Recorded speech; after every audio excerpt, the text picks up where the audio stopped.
I think you boys have had enough. More beans, Mr. Taggart? That's perfect. We're ripping right. Crank. That's look out, herp, ho, and hippity hoppity. How you doing? It's only me. It's only the Kimmer. The old Kimmer Show podcast with Pete Davis, sidekick, producer, and sports raconteur extraordinaire. Also, the mechanical mangler at the controls, Flounder at El Flando Condo. Are we up Facebook and YouTube and all that good stuff? Excellent. It's Wednesday, the 19th of October, podcast number 488, which I think is fairly amazing. Fridays will be my 500th. Oh, no, for you, Holy Crap at Sports, Yeah, best podcast. No kidding. Well, how many how come you're so far ahead of us? I started almost a year before we did. Oh, well, there you are. Because you didn't want to do one. Well, there you are. Anyway, and again, if you go to thekimmershow.net, it opens up into all kinds of things that you can link us with the radio station Extra 106.3. We do stuff Friday morning. I call in and they play our podcast Saturdays at noon. I guess you probably know that if you listen to the podcast. Anyway, and we're very grateful. Also, the new post office box. And I'm going to talk about that in a minute. And I'm going to answer a couple of questions on one of the people Mark, who sent us a very nice donation and add some questions and comments, and we'll get to those too. And we got a whole bunch of newsy stuff. Anything new from you guys since last we met? If you don't hear from me in the next 2 days. Uh-oh, now what? Check Grady Hospital. Oh, what'd you do now? You lost another liver? Come on, man. Well, tonight, I'm heading downtown. Oh, that's stupid. Oh, even Little 5 Points. Oh, my God. I may be You know, dead. 20 years ago, I would meet you down there. Oh, okay? yeah, I'd say, no big hey, deal. I'll, you know what the hell? We went in I'll show high up. school. Yeah. See, what's going on down there? Craig Ferguson is at the Variety Playhouse, and I think he's just one of the funniest human beings that has ever lived. He used to do the late night talk shows. Is he still working? Yeah, he tours. But I mean, he was a late night guy. Yeah. But he was before that. Well, where did he start? Where do I know him from? He was an actor HBO? and a comedian. Yeah, he was an actor and a comedian. He was in a lot of stuff. But I'm trying to remember where a long time before he became the late night host guy, he was doing something. Comedian. He's a comedian. I guess that's Stand-up. what it was. Yeah, he's a funny guy. So you're going to Little 5 Points in your car? Yeah, I know. I know. I want video of Well, this. I should this go is one down of there the- and just stop and just stay there for the whole night. You watch somebody Watch take my- your car I'll pay away. you to watch my car. Hey, senor. grab First time I drove to Tijuana and we crossed the border and the little kids come up. You want us to watch your car? Yes, we do. Yes, I do very mister. much. But here, just take some more of these ones, you know. What are you saying there? Mister. You can Senor. always take Uber down there. Yeah, please watch my car. The problem with Uber is that I got to stand outside the sidewalk waiting for Uber to come back and get me. Now I'm thinking They've got parking there. I mean, it's just- parking. It's not a lot, so I'm going to get there early yeah. before dark.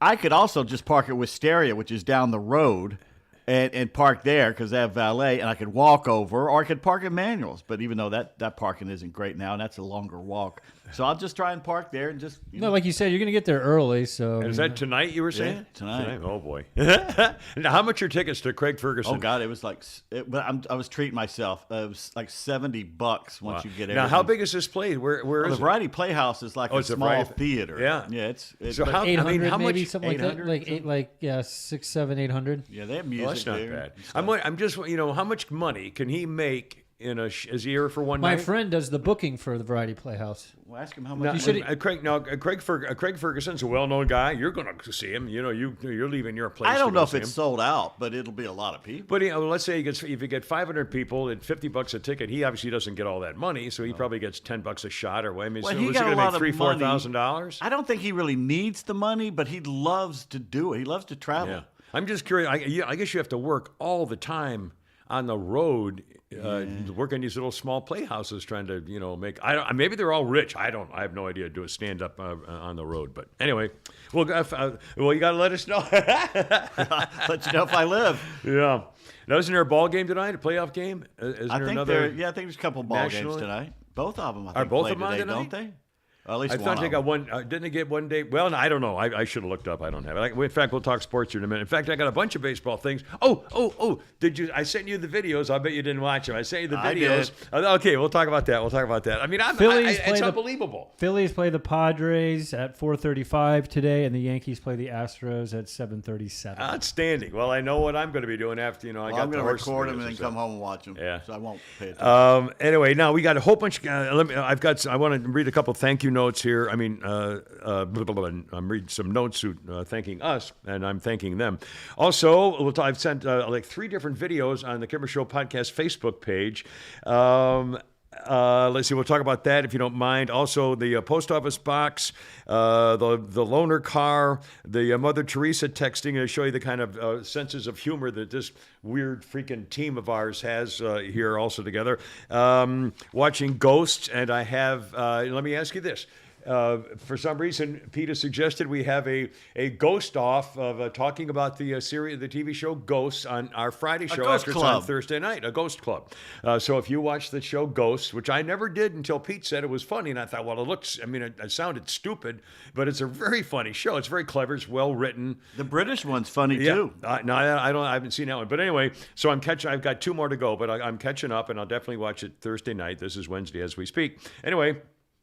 And one of the episodes I just watched yesterday at some point was the one where the guys. What's the owner, the Indian or Eastern African guy, the man star, the guy. What's the question? What's his sister? What's his name? Sashish or something? I can't remember. It's a normal name. Yeah, and his sister comes to visit, and she got catfished. Yeah. And I thought to myself, where the hell did they come up with the term catfish for this? I don't know. Well, I know. Oh, you do? Okay. And that's coming up. That's what we call a tease. Why are you teasing? What? There's no breaks, so why are you teasing? No, well, people probably get bored with me and what the hell is You know what's going to happen? You're going to forget. Yeah, I probably might forget. And I'm really write bad it down. these days with names. I'm just awful. They just won't come out of my mouth. I mean, anyway, we'll talk about voting. We'll talk about President showers with daughter. And I mean, honestly, spelling out .com with the spelling .com and saying .com.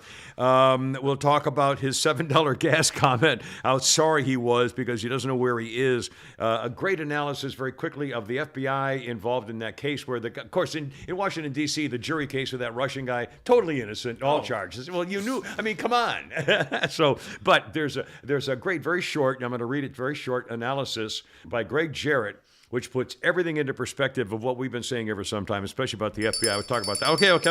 The Iran girl, they come in now to come into the schools to take them away and kill them. Tim Allen getting all kinds of a reaction to his who's the king of woke, who's their spokesperson. We'll do the quick thing on the restaurant guy, Corden getting thrown out of a restaurant and then getting back again. Excuse me. Corden's the guy who replaced Craig Ferguson. Right. Oh, that's right, too. Well, there's a tie there. Also, I got a bunch of things in baseball on Pete and some other issues as to it. And we're going to talk about some kind of grammar lesson for the Kimmer, a new Christmas drink, and a movie quiz. Mm-hmm. Oh, wow. We got so much. Now, and I also realized this today, and I don't know why I'm admitting this, and I'm sure nobody cares. However, for some reason, when I know what I was doing. I was writing out thank you notes this morning, and every time I write out a zip code or something, when I come to the letter 3, I freeze. I can't write the letter 3 without making myself write it.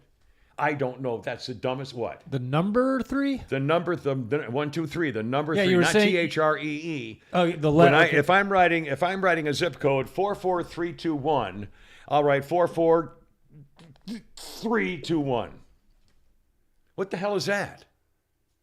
I mean, I can do it, but if I just do it in the same speed with the others, it's not even legible.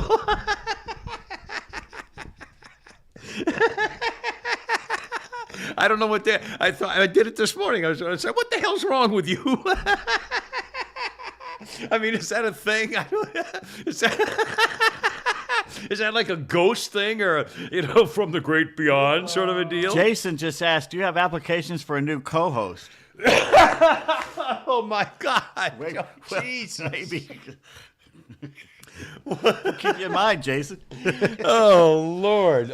See, they're turning on me. They're turning on me. Mark And I was just going to say thank what? you for we're getting some donations coming into the post office thank you. box 1432 1432. Now, Deborah says she's actually sent something tangible. Well, and now here that well, I'm going to get to that here in a second. In fact, let's do it right now.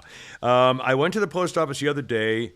And they let me know saying, "Is this really you?" And I thought, "Oh God!" So, and then they said, "There's a note that says there's a package here that doesn't fit in the post office box." And so I went into the regular post office section, and there was 19 people in line. 19 people in line. How many people on the counter? One, and then a second one came back and forth. I think you go back. They got 19, Bill. What's the over under on 23? I mean, and I love the post office. I mean, I do. I think 50 cents for a stamp to go cross country in 4 days, be hand delivered to the guy you sent it to, is a freaking remarkable achievement. I really do. Across an entire continent. But why do they put the worst ones behind the counter? Oh, here's a note on my car. I sent a video on the car. Oh God! If they have even looked at it. Okay, that's great. Anyway, well, that's anyway, whatever. What was I have no idea what it's talking. Oh, the post office. So there was a note. At least you know now. Yeah. Oh, now I can just. I'm watching baseball all day. When I later on I got to go to the store and get some kind of food and take care of my food needs They'll and bring everything else. bring you food to your house now. I'm sorry. No, I don't want anybody around there. Anyway, so. Post Leave it office. at the door. So I couldn't. So I had to go the next day. So yesterday I went to the post office, picked up the box, and here, and I put this on Facebook. I guess you guys don't really look at Facebook, the podcast, but the Facebook thing.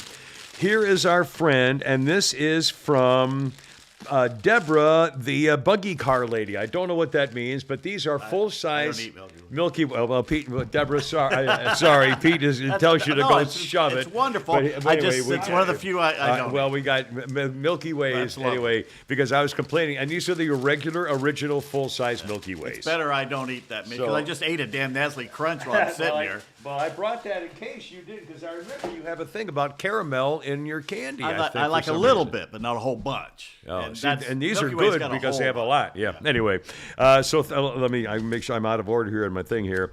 So that was from Deborah. Also, I put a video. I should have sent this to you personally because I know you never look at the podcast videos, Facebook videos. I put the video of me with your cereal, And and it was actually quite good. Now, I would have probably, and in fact I did, add a little sugar to it, but I think we talked about this. Don't worry, What was the name of it again? Great Grains. And it's by whom? Do we know? Some Post. it's by Post. Post, Okay, that's but it's not like Post wheat. Well, who made Wheaties? Who made the Wheaties? Oh, that wheat flakes. General Mills. Yeah. I think. Anyway, but it had sugary type things in it. Yeah, it's and I noticed yesterday when I went to Kroger, they have a new one. They have a blueberry one, they have the cranberry, and now they have a red berry, strawberry, and almond, which I bought. I'm going to try that next, because that sounds really good. Now, it was actually very tasty. There's video on the Kimmer not Show sour, podcast. or- No, it's not sour at all. Oh, no, it's not sour. Cranberries are sweet. Yeah, and well, they can be, but they were also coated, I think, with some kind of sugary thing. And now I had a couple of bites, and it was good. And then I, of course, added my sugar because that's what I do. And I've also And it's not as bad as other no, it's cereals. good. And I assume this is healthy. Is that the deal little in bit, it? No.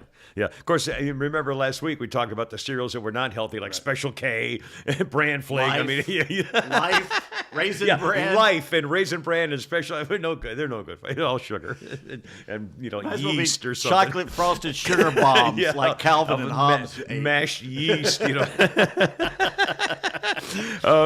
Anyway, okay, can I do some thank you notes here quickly? Yeah. And I'm sorry, Jason is Well, so before upset you with me. do so, Yes. thank you notes brought to you by Atlanta Custom Closets. There you are. ClosetPro.net, 404-255-0589. That's 404-255-0589 for Atlanta Custom Closets. You need a closet refurbished or built, or come in and they can tell you what to do with your closet, like burn this closet down. ClosetPro.net is the place to grow. Get a new house. Is Lucas the podcat still living in your closet? Is that what he does? He's out there chilling. In fact, he was out. When he saw me, he scooted, but still, it's getting better. And he was out here again near me while I was sitting here a minute ago too. So you should go sometimes get here early and just sit on the couch out there and see if he'll wander out to you at the couch. I think it'd scare him. I don't know. Well, I mean, I'm happy to do it. What are you eating, by the way? What's your lunch today? No, I just had a Milky Way. Milky Way. But I did see. Well, I pulled in and I saw you getting something. Did you have food? Just got a delivered? barbecue sandwich. Barbecue sandwich, right? And any special place or anything unusual? about it? Smoke rise barbecue right up the street. And what did that? And was it just a sandwich? Or Yeah, come with I everything? literally just got the sandwich and I had some sides that I kind of. Okay. Now, what did the together here. sandwich cost? Did it get it? Somebody delivering a barbecue Yeah, it was sandwich? a little pricey. It was like $12. Oh my God! For Well, a sandwich? Well, I mean, they had to deliver it in the cost. Jesus, so Flounder! Come on, man! You've I Mr. just got home. freaking I haven't money been to the bags store. here. I don't do that often anymore. I haven't. That's the first time I've but done it I this would week. just remind isn't it amazing? I mean, just think of That's why I don't do that much anymore. And they're saying recession is 100%. We're in. I mean, we're having it. It's here. Well, they I mean, won't we're announce it until after the midterms Well, from November the Republicans, 10th, and then they'll wait 2 months, and then they'll say the Republicans. Yeah, caused it's a it. big when we went back to Congress. Yeah, But I mean, Monday it's- when I got home, I said, I haven't had Pizza Hut pizza in a long time. I love the stuffed I used crust to love pizza. Pizza Hut pizza. Yeah. And I go, what the hell? So I ordered it, and I'm looking at that brownie they had, and says, what the hell? I'll order the brownie too. So I ordered it. The second I put it in on the phone, I did it online, my phone rings, and it's Pizza Hut.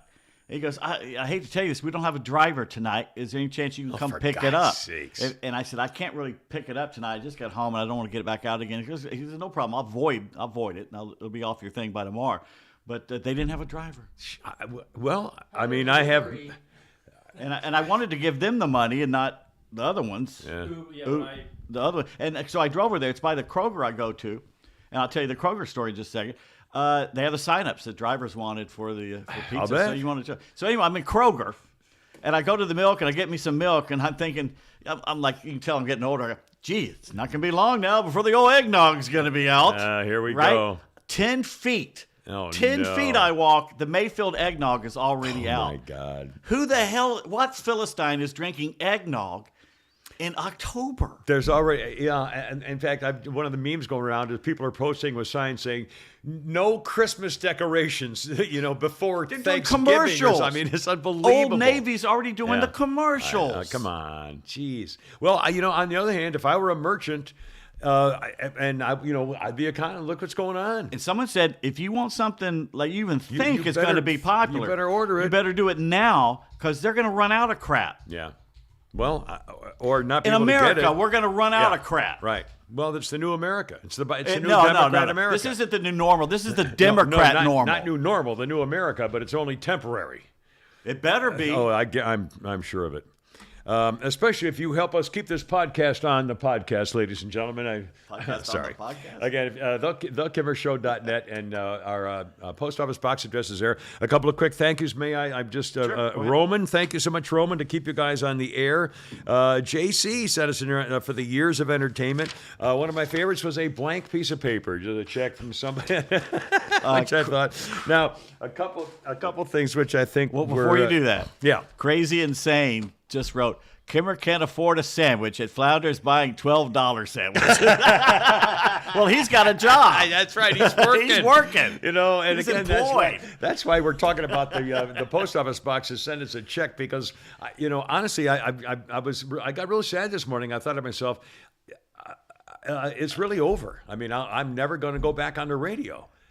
Probably not. No, me either. And for some reason, I've been kind of holding out assuming the people who hear the podcast, some will say, hey, those guys are pretty good. We can do an afternoon show at little diddly squat station up in freaking Rome, move to Georgia or Cartersville something. right now, yeah. Pay them $20,000 and I'll bet they come to work for I it. live Yeah, in we North probably Georgia. would. Yeah, we go to North Georgia. We're in Toccoa. $25,000, North Georgia, right? Hiawassee. Starting next week. Hiawassee. And I love Helen. Anywhere up there. Bald Mountain. I mean, Brass Down Bald. Not a Bald Mountain, you idiot. Whatever. But anyway, Well, we can both go. But it's not going to happen. I mean, and so it's over. And so this is, and I thought, This anyway, is it. So thank you. Now, a couple of touching things. First of all, this is from Kimberly. Kimberly replies to a lot of my podcast, Facebook postings, videos, and so forth. Look at how pretty her handwriting is. Isn't it just?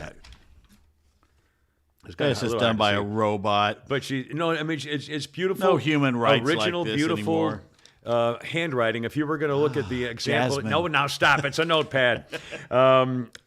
Just beautiful handwriting, and it says, "Dear Kimmer, Pete, and Flounder, and Lucas." You got your podcat in here.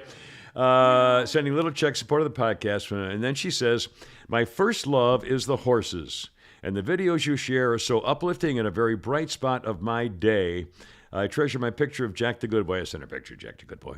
And the bond you share was truly beautiful. Missing him as I know you must. Anyway, she said, "Hope this will help and get you all a few cheeseburgers," which is true. And one more kind of similar, and the reason I'm reading it is because because of the link. Cameron, close a donation memory of your boy, Jack. He looks like such a big, lovable character. Please use whatever portion you want on carrots for the horses. Kirby must spend a bundle on carrots every month, so I hope this helps. And please give a few extra carrots to the boys from me. They're just magnificent. She found our videos when she was going through a tough time, and they uplifted her day. She said, "My parents were quarter horse breeders, so your videos reminded me of home as well." But, again, that's these silly horse videos that I do. I go 4 days a week to the stables, all I really can handle because of stuff. But and that's why I do it, is because it is a thing. And so I'm grateful, and thank you for your donations. Can I also thank you for something? Yeah. How helpful you are. That I was getting out of my car and I'm coming into I'm literally walking in the door here to come do this. And I got your text telling me what the subjects we should talk about and look up today. As I'm walking in the door. I just got the text from Flounder of a thing he sent us on Pete Townsend. Did you get that? Yeah. But I got it like 4 minutes before I walked. I was, what the hell is this? And it just showed up. So I guess something's going on when things don't go. Yeah. But that's every day, pretty much every day, is sometime late in the afternoon, my internet goes out. I'm on the. I'll hit the reverse thing to go to read something I was reading before. Oh, you've lost internet connection. No, I haven't. You lost internet connection. For months. Jeez. They have been begging us to switch from AT&T to the fiber thing. Get rid of the copper cables, do the fiber. So they came in, they did the fiber and all the glass fiber, whatever the hell it is. Yeah. Blah, blah, blah. Oh, this is going to do this and this and this. What is it? Fiber optics. Fiber optics. Fiber optics. Yeah. Zero difference. Yeah. The internet's To as them, slow I'll as bet it's ever. The DVR it still stops and starts like it always. There's not a whiff of difference between it. Yeah, well. One more thank you note and a very generous donation from our friend Mark. And it goes, you could tell he's a long-time listener. He goes, "Hello, Kimmer. I appreciate you guys. I listened to you guys back in the early 90s and was bummed out when that radio station, when you left, although I didn't know at the time the bastards pushed you out. He used to listen to Russian than us. And then he found us on the last station that bit the dust because of the China kill virus. Then he says, by the way, my wife and I have been making your gluggada Thanksgiving turkeys for over 20 years. They're fantastic. And for Thanksgiving, I'll do my turkey. It's wine-basted. What about the Wednesday after Halloween? Because Halloween's on a Monday.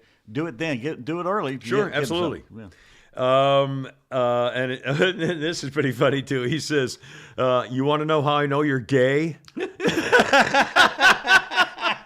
He's a long time. What is it this time? He says, I know you're gay. You like The Cure's Friday I'm in Love. Yeah. But apparently so am I because I miss it. Please bring it back. Okay, Flounder, on Friday you have to do and I'll do a little bit of a... Really? We're going to do that again? Oh, but we'll do it on Friday. Well, why not? I don't hear it. I can make it the intro for the Friday show. That's what I mean. I can do. That's not a problem. Exactly. Just every Friday do instead of the normal one. By the way, if you had Netflix, you could be watching a documentary on Creedence Clearwater Revival. Oh, God, I hate them. I hate them. There's not one song of theirs on the radio I will listen to. Not one. I'm nothing personal. It's your theme song. I didn't pick it, and it's not the one I would have used. I would have used. I was going to use either "Bad to the Bone," which I think is a great riff, or. The summer's gone. Not summer's gone, but something like "Boys of Summer." Oh, that's too wussy. Okay, Bad to the Bone was a good one. Bad to the Bone would be great. But the Boys of Summer, the guitar part of it is it's a perfect voiceover stuff. But not for you. No, it's not manly. Again, it was but whatever happened. So, but I don't like their music. I just don't like their music. Yeah, Wayne. And again, or I think it was Mikey. Mike Rose. was my first producer back then, or maybe Sluggo did it. Slidell, Eric Slidell. But I just don't. I really don't care for their music. I don't care for Three Dog Night, Creedence Clearwater Revival, Blood, Sweat and Tears. Jeremiah's a Bullfrog. I don't. I mean, see what I mean? I mean, I just. It's not my. I'm Beach Boys and Motown and. Stuff like that, and the Beatles, and, anyway, whatever. All right, so he said, no, I know you're gay, Friday in my love. Okay, couple things. And I'll clean this up. He says, what the blank is a dog target? Because when I used to do Herpin' and Hoeing, I would say, ready in your dog target, like that. Well, a dog target is on the rifle range, at least in the Marines, and I assume everything else, on the rifle range, one of the targets you shoot at, other than just the round bullseye, is called the dog target, and it's basically a silhouette of head and shoulders. If you were to take a line here and have the shoulders and the head, that's the dog target. The reason it's called the dog target is because it's the fourth target that they designed or that they have. So it's the D target, and in military lingo, alpha, beta, it's not alpha, beta, it's alpha, bravo, Charlie, and instead of saying delightful, it's, dog, Charlie dog, and so it becomes the dog target. But it's not because it's anything to do with a dog. And by the way, if you Google that, all you'll get is the story of the Target a department store and their dog as a symbol of the Target dog symbol. But anyway, that's why they call it the dog. That's what it is, a dog target. He says there's no such thing as an Australian Ridgeback, which is I've been saying. He says there's a Rhodesian Ridgeback. I used to have one of those. Have I been missing it calling this the whole time? I thought it was Australian Ridgeback. The Australian Shepherd, I think, is what that's called. Oh no, I know Australian Shepherds. They're beautiful, great little doggies. No, you're the only person that called it an Australian Ridgeback. Well, I apologize. I'm sorry. I guess it is Rhodesia. Yeah, that's right. No, it's a Zimbabwe. I'm so sorry. Zimbabwe Ridgeback. Well, no, we don't talk about Zimbabwe. We don't want to mention Rhodesia. Yeah, no, we don't want to. And just for our information, he says I think we were talking about BB guns and pellet guns. Did you ever have a pellet gun? A CO2 cartridge pellet gun? No, we were not. They shoot lead slugs as opposed to BBs. Do you have one, Founder? I had one in grade school. Really? Yeah. Cool. He says BBs and pellets are the same caliber, 177. While it's true that there are larger calibers of pellet guns, a 22 for example, almost no one uses them. Every BB gun I and every one of my friends could ever shoot both BBs and pellets. Boy, not me. CO2 versus pump made no difference other than some CO2 pistols shoot only BBs or pellets, but not both. I remember we always had the pump BB guns, like that. Yeah. Well, the original ones were the lever action, but then they had the pump ones where you could pump up the power. The more you pumped it, the more farther it went. I once broke off the stock. It's the back, Robert, right? Yeah. I broke that off so it looked like the rifleman. Yeah. And I could hold it close to me and no one knew I had it. Well, I have one of those. It's by Henry Rifle. I have the mare's leg, which is very close to that. Got a little aside here before we get too far. In fact, you'll see the mare's leg if you look closely on one of the videos I posted on the Kimmer Show Facebook page concerning something involving Pete's cereal. Go ahead. Sorry. Cecil Rhodes. The I know British that guy, name. The British guy who went to Africa, okay, yeah, and basically think of the balls on this guy. He shows up in deep darkest Africa, looks around, and says, "I know you people have been here 1,000,000 years, but from now on, this place is named after me." Rhodesia. The balls on that man to show up and just say, "From now on, this is Rhodesia." Well, British, I mean, come on. Hey, come on. The stiff upper lip and all that, And they're like, "Who the fuck is this guy? Well, he's Who elected him?" Mr. Rhodes, that was pretty funny. And he says, you haven't done this in a while, but please stop referring to attractive women as minks. M-I-N-K-S. Mink are dark-colored, semi-aquatic. I've said in my life, hey, man, she was a little mink. It's an old man thing. Well, he's making the point. He said mink are dark-colored, semi-aquatic, carnivorous mammals of the genera Neovision and Mustela and part of the family Mustelidae, which also includes weasels, otters, and ferrets. The term you're looking for is minx, M-I-N-X, an impudent, cunning, or boldly flirtatious girl or young woman, as in, you saucy little minx. Thanks, Jarhead, Pete, and Flounder, for all you do. I gotta go. You're killing me. Semper Fi from Mark. I mean, what a night. I love you guys, honest to God, and thank you, because I swear it really helps. The thing is, ferrets, I wouldn't want anywhere near me. They're cute to watch. They're for supposed a to be second. great pets. Yeah, I wouldn't want. But They they're got kind little of sharp slinky, teeth. and they. Well, I they can watch otters all day. Oh, the play they're with right- the rocks on their chest, eat their clams. What is it about Absolutely. otters? Everybody could watch otters. They're cute. They're The funny. Chattahoochee, you see them down there. They That's look like great. they have personalities, and they do goofy things with those little hands, and they're smacking themselves with a rock to I break follow up a the Twitter account that seafood. just all it does is put otter stuff on there. It's funnier than hell. They're great. I remember you were in the West. You probably saw them live out on the coast of San Francisco area or down Actually, south. in San Diego, there aren't any down I used to there. see them all the time when I was in San for Francisco some and reason. had nothing. I see them here in the Chattahoochee Yeah. more, and I saw Back- them. I was there for 2 years, and I didn't have a girlfriend. I was just rode my Harley, trips up and down the Ghost Coast Highway or up into the mountains and stuff. And I used to see the natural go to the wharfs and see them all the time. The seals in San Diego are snobs. I lived down in Ocean Beach, which was the cheapest place to live on the beach. It was still outrageous, but it was cheap. Yeah. That's where the highway, it was a highway 20 went to Dallas from here, and then it becomes 8 and goes to California, and it ends in Ocean Beach. And that's where really? everybody who rode buses or hitchhiked, that's where the hippies up would at get Ocean. off in the 60s, and that's where it became a hippie enclave. Did you ever go to the Ocean Beach Hotel? Probably. I googled that, and that's the first thing that came up on that beach.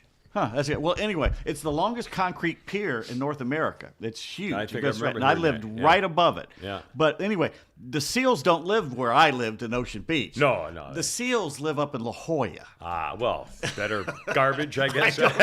Better real estate. Yes, they have better sandwiches they throw to the minions of wildlife, I suppose. Let's see. Speaking of video I put on the Kimmer Show Facebook page. Anyway, again, thank you for your generous donations. By the way, did anybody send any Halloween stories? Remember, Halloween is next week. We have one, so we need Okay, more. if you'd like. Billy and again, sent this is up one. to We're you. gonna If save you- it. If you have a fun Halloween story or a link, something we could look up or therefore read or whatever, send us your Halloween story or I'll show you comments, whatever, or fun incidents or whatever, and we'll play with them there. And the best way to do it is your personal one? Yeah, Pete Davis one at yahoo.com. Pete So, Davis and I'll one check at 'em. yahoo.com. There you are. And if you want to get in touch with us, that's a pretty direct way also. Did we decide if we wanted to bring somebody in for the Halloween show, a psychic or something, or Wayne, or what do we want to do? Well, what would be the best thing on Halloween would be someone who had a ghost scary A ghost hunter. a ghost hunter who actually had an experience. Somebody had an experience with real, stuff like that. Anybody volunteer? We're in Sandy Springs. Well, there's a few paranormal things here in Atlanta.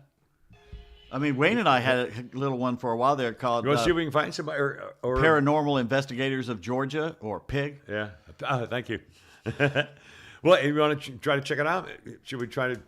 If you know Anybody know a paranormal ghost hunter? I mean, a real one? Yeah. That would love to sit down and talk to us for free? Please contact us. PeteDavis1 at yahoo.com. Yeah, there's no money. There'll be no money. There'll be no cash. there'll be no but money. on your deathbit, you will receive total You become consciousness. a ghost. So I got that going for me, which is nice. Yeah, we're kind of a low-budget podcast. In fact, somebody, I think it was my little friend Gretchen, sent me another one of Joe Rogan's podcast comments about something, or I'm thinking, what was he making? $200 million sitting here talking the same way we are. He But he's and got- Mark Maron Yeah. to get into it years ago. How Mark Maron too. What foresight they had. Yeah. Mark Maron in the garage. I mean, his garage. and he'd bring his friends in his garage, and you can see they're sitting in the garage. Hell, he had Obama come into Yeah. his garage. Yeah. God bless him. Anyway, so thank you, and this is our version. But again, for Halloween. I do mine from my kitchen. Yeah, and it's a Monday. Isn't Halloween a Monday? Did we decide that? What? Yeah, Halloween's a Monday. So somebody would have to be, if they can want to come in, they'd have to be available on Monday. Well, I guess we should ask Flounder if okay. Yeah, I'm gonna have yes, a crazy week because that's the election week, and I'm on the afternoons as well. So my God. It'll have to be later, election week. like Well, are you leading up to doing the like a double midterm. shift? Yeah, Well, we leading need up to to the figure week of the that midterms. We're on in the afternoon from 3 to 4. We're talking about week When's in the November, midterm? though, right? Yeah, that's November 7th, isn't it? Yeah, but Somewhere? we're also doing it the week Oh, up when to do you the. start that? Yeah. next week. The Monday. The Monday yeah. to Friday, and then that Monday. Yeah. So we'll just have to do later podcasts. That in a day? Yeah. Well, So, okay. I mean, I wouldn't be home till 5 or 6. Oh, boy. Oh, well, we can't do a Halloween that late because the kids will be out. Again, that's I'll have to find out, but Yeah, Well, we may. all right, Maybe well, we'll never do the mind. Halloween show Friday before.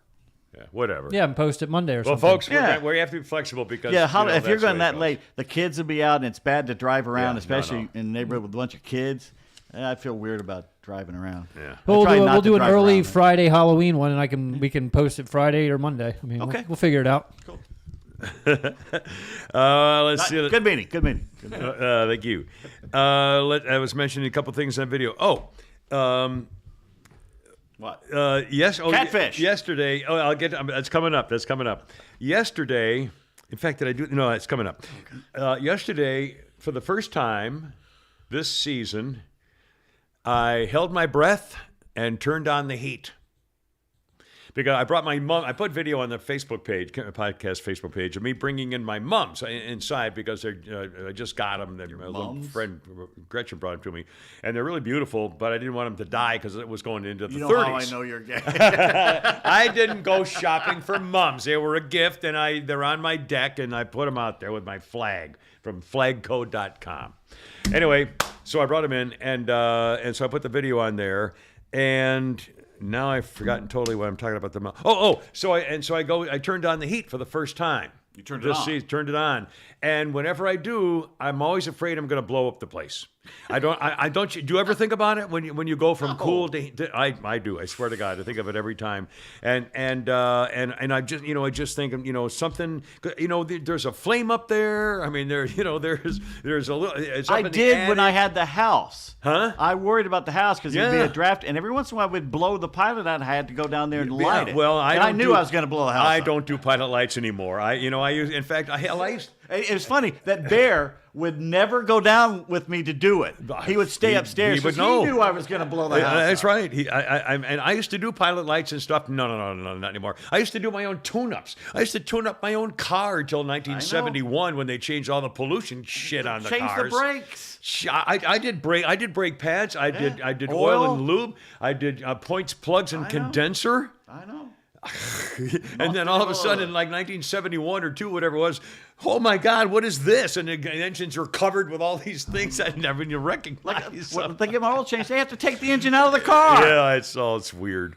Anyway, so I got real nervous because if there's something happen, I'm not going up there to. I mean, I go up to change the filter every month, Your pilot's but I'm not upstairs? going to change the pilot light. It's upstairs, and I'm not going. If it's out, I'm calling somebody. I've never heard of a pilot light upstairs. Only It's there's always a been in the flame up basement. there. I always thought it was in the basement where the water heater was. You know? I don't have a basement. It's a townhouse. Okay. So they have the air conditioning units outside by the garage, and then the heating and air thing is up in the attic. The actually condenser unit is up in the attic. Anyway, whatever. So that's the worst thing ever is to start smelling gas. And I came out when I was living with my parents years and years and years ago. My mom was out of town, and my dad was home by himself. And I came home late one afternoon, and he was sleeping in the Barca lounger. And I walked in, and I was like, "You've got a gas. I smell gas." So I woke him up, and I said, "Thank God I got home." And I woke him up. I said, "Do you smell gas?" He goes, "I do. I didn't before." And he goes, I must have fallen asleep. So we called the gas company, and they came and said it's there called was going unconscious. Yes. yeah, there was a gas leak, and we sat outside, and it was like, damn, that was lucky. Now I have a gas leak alarm in my townhouse that's a good required by the homeowners. Right. But everybody, you should have that carbon monoxide thing and gas and leak what's stuff. the other one? The radon or something? That Yeah, comes there is a radon one of them. I don't know. I think they're in. I think those are now in the smoke in alarm detectors. I think, if I'm not mistaken. One more quick Facebook thing that I put on the Kimmer Show Facebook page, which this will be news to you, was I have a car. I have a car issue. No. I have well, you're the one who's only the podcast. Right? Well, you're the vice president of the podcast, whatever. So I have a car issue, and so they come to get it and they take it away, which is I'm very grateful. And they brought me a loaner car. And A car. No, and it's not. Yeah, it's not the kind of car I would buy. But I'll tell you what it is because I put video on the Facebook page. It's a big 4-door Beamer, and it's luxurious and it's powerful and it's quiet, It looks and nice. it floats like a mattress. I mean, it's a beautiful expensive luxury car, family car. About By- 4 by years Beamer. old, It's probably- 2018. What's that? It's 2018. I checked the sticker. Yeah, and it's a used one, and it's a beautiful car. It's a loaner for the thing, so it's a nice car. Anyway, but I put the video on there because I realized when I went to put some gas in it, the gas tank entry thing, thing, is on the right-hand side. You know how you knew you could tell where it was? Yeah, because it's inside on the dashboard. Yeah, it's I on know, the well, gas thing. I know. I mean, I did. says I knew this it. or Well, I knew before I went in because I always look. But it amazed me. And it didn't trick me, but it amazed me. Why the hell do they still do that? I remember that from the 50s, and the reason they stopped doing it is because gas stations then became organized whereby if you pull in with your thing on the right, the front of your car's sticking out into the aisle. And the main thing was though that they stopped building gas tanks on the right because people kept misjudging how close you go to the gas tank, and you could hit them, or you get so close you can't squeeze in there, or you're too far away. And Idiots. in fact, no, I swear to God on this, and I knew it was on the right hand side. So I pulled into the gas station, totally different than I have in 40 years, okay? And I swear to God. So I pulled in to get it on the right, and I'm looking, and I'm moving, and I park, and I stop, and I get out, and I'm at a total angle. I'm like 7 inches in the wrong, Well, you remember in the old days, you'd pull in, go back, and you'd pull your license plate down, Yeah. and unscrew it and do that. I had a friend of mine whose parents had, I think it was a Pontiac, or it might have been a Caddy. It was a General Motors, I think. The gas tank was in the left rear tail light. You bend the tail, the red tail light, bend it down, and that's your gas tank. The hot rod that I got screwed out of $150,000 building actually had the gas tank in the trunk. You had to open up the trunk and yep. Well, because it was a souped up thing, and they didn't have room for the thing. And so Remember in Vacation when they had the family truckster and it was in the front? It was like it was on the front right. I forgot. I forgot that. Anyway, and the other thing was the headrests in the back seat blocked the rear view mirror from being able to see behind you. Anyway, but I couldn't believe the gas tank is on the right. Why would you do that? I still, 4 years into it, I still think a second because the ignition is on the left. And it's the only car I've ever had, the ignition was on the left. Ford used to have them on the left. It was, every other car I ever had, Chevys and Oh Olds no, and the older Nissans. cars. I think my old '53 Chevy might have been that way too. But I remember our old Ford Fairlane 500. If I'm not mistaken, a very long silver key, and it was on. I think a bunch of them used to have it on the left-hand side. Or of course, you had It starter still bugs buttons. me. Yeah. It's the only thing about that car that bugs me You is don't that like it's it on the left. Well, it's fancy schmancy. And why they put reverse? See, reverse to me should always be far over and back. Yeah. That should be reversed because you're going back. Yeah. But in this car, in the last two cars I've had, you have to to go the all the way left? to left and front to Wow. go reverse. And that to me it's it doesn't make sense. counterclockwise. That's weird. But I guess I have to do it because that's the way the car fits or whatever. Yeah. Well, it's engineering is what comes first with those things. But anyway, that's pretty cool. Now the other days to show you of actually coming up, you're going to hear about Mother Teresa, Kimberly Guilfoyle.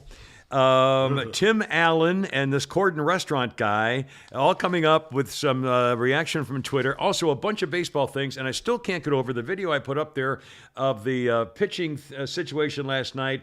We were talking about the call strike threes and call strikes these days, and it was still amazing to me. And coming up, a little thing with Mother Teresa next. But first, a reminder: very, very grateful to our Kimmer Show podcast sponsors to help us keep this ridiculous show going. M&S Title Pawn, and I say it because the letters M and S are in the title. M&S Title Pawn. It's a beautiful little place in beautiful downtown Bremen, Georgia, right there at 306 Laurel Street, Suite A. They're open in person Monday through Saturday. And I'll give you the phone number here in a second. They've been in business there for 24 years, experience in personal finance, locally owned company, simple, straightforward terms at M&S Title Pawn, no hidden fees. They offer a tiered rate for the pawns, knowledgeable, dedicated staff, open communication, potential to buy out your current pawn. Here's the phone number, M&S Title Pawn in Bremen, area 678 821-3337, or on the web, you spell out M&S title, and so it's spelled manstitle.com in Bremen, Georgia, and our great appreciation to that. Here's this is the way our sense of humor works. As you know, we don't work together for the podcast because we're all in separate places. So when we're here, yeah. So we communicate by texting or whatever once in a while, and sometimes something will pop into his head.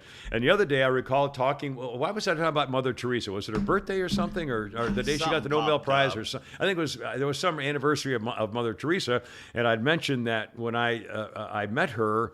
And I was doing a story on her, and I met her. And you then dissed her.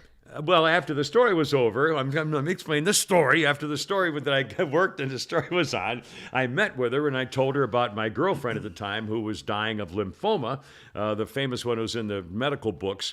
And so she prayed with me. And I think I made the comment.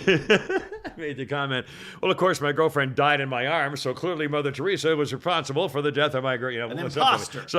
She was a fake and a phoney, and she murdered my girlfriend. A false prophet. I said some ridiculous. I mean, just Yes, joking you did. around, clearly. And you said she had man hands. Well, I don't remember if I mentioned that, but she definitely had man hands, and honestly, big fingers like freaking sausages. I mean, She was Albanian. She was well, whatever. Anyway, so I'm sitting around all last night or whatever, and all of a sudden, ding, my phone pops up, and here's a picture. You can't see it, of course, but there's a picture on the phone of the Life magazine headline cover story of Mother Teresa, her life and her mission 25 years later or whatever. And Pete says, Mother says she's had enough of your smack talk about her. So I wrote back, man hands, to Pete. And then he puts the video of Jerry. Flounder to that. Put the video of Jerry Seinfeld when he dated the girl with the man hands, brushing the big crumb off his face with his giant finger hands.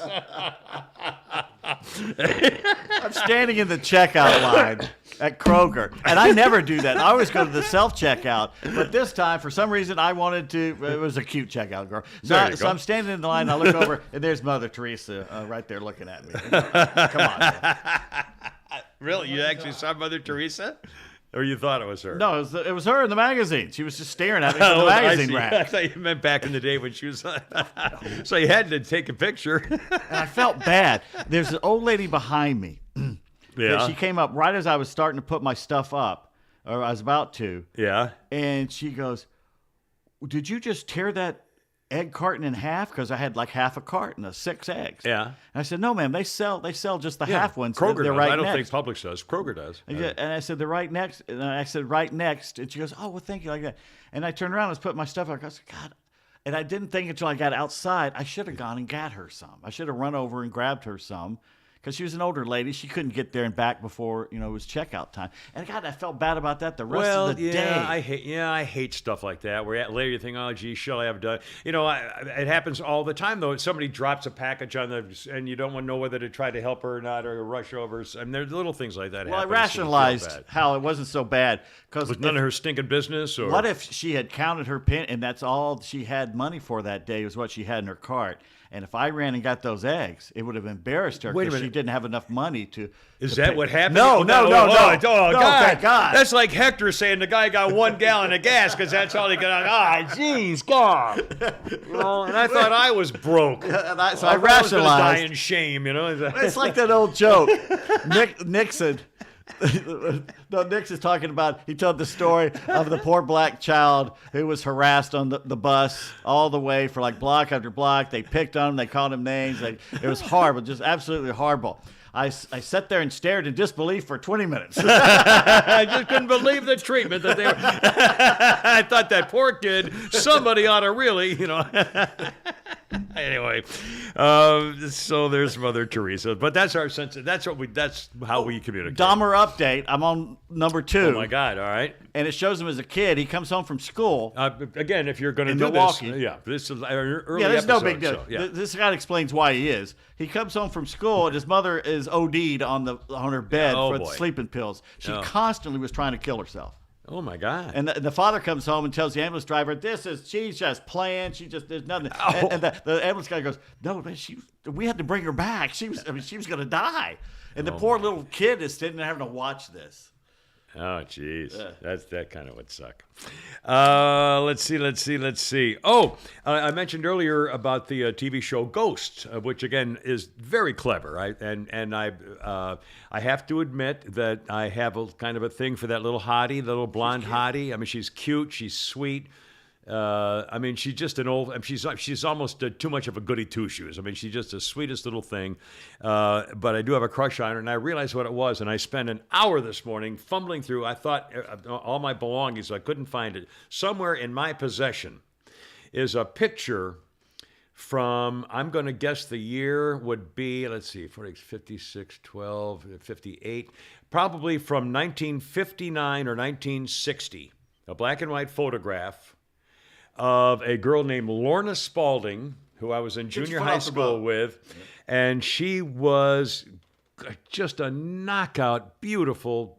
She looked very, very similar to this girl that's in this TV show Ghosts, and she was the smartest girl in school.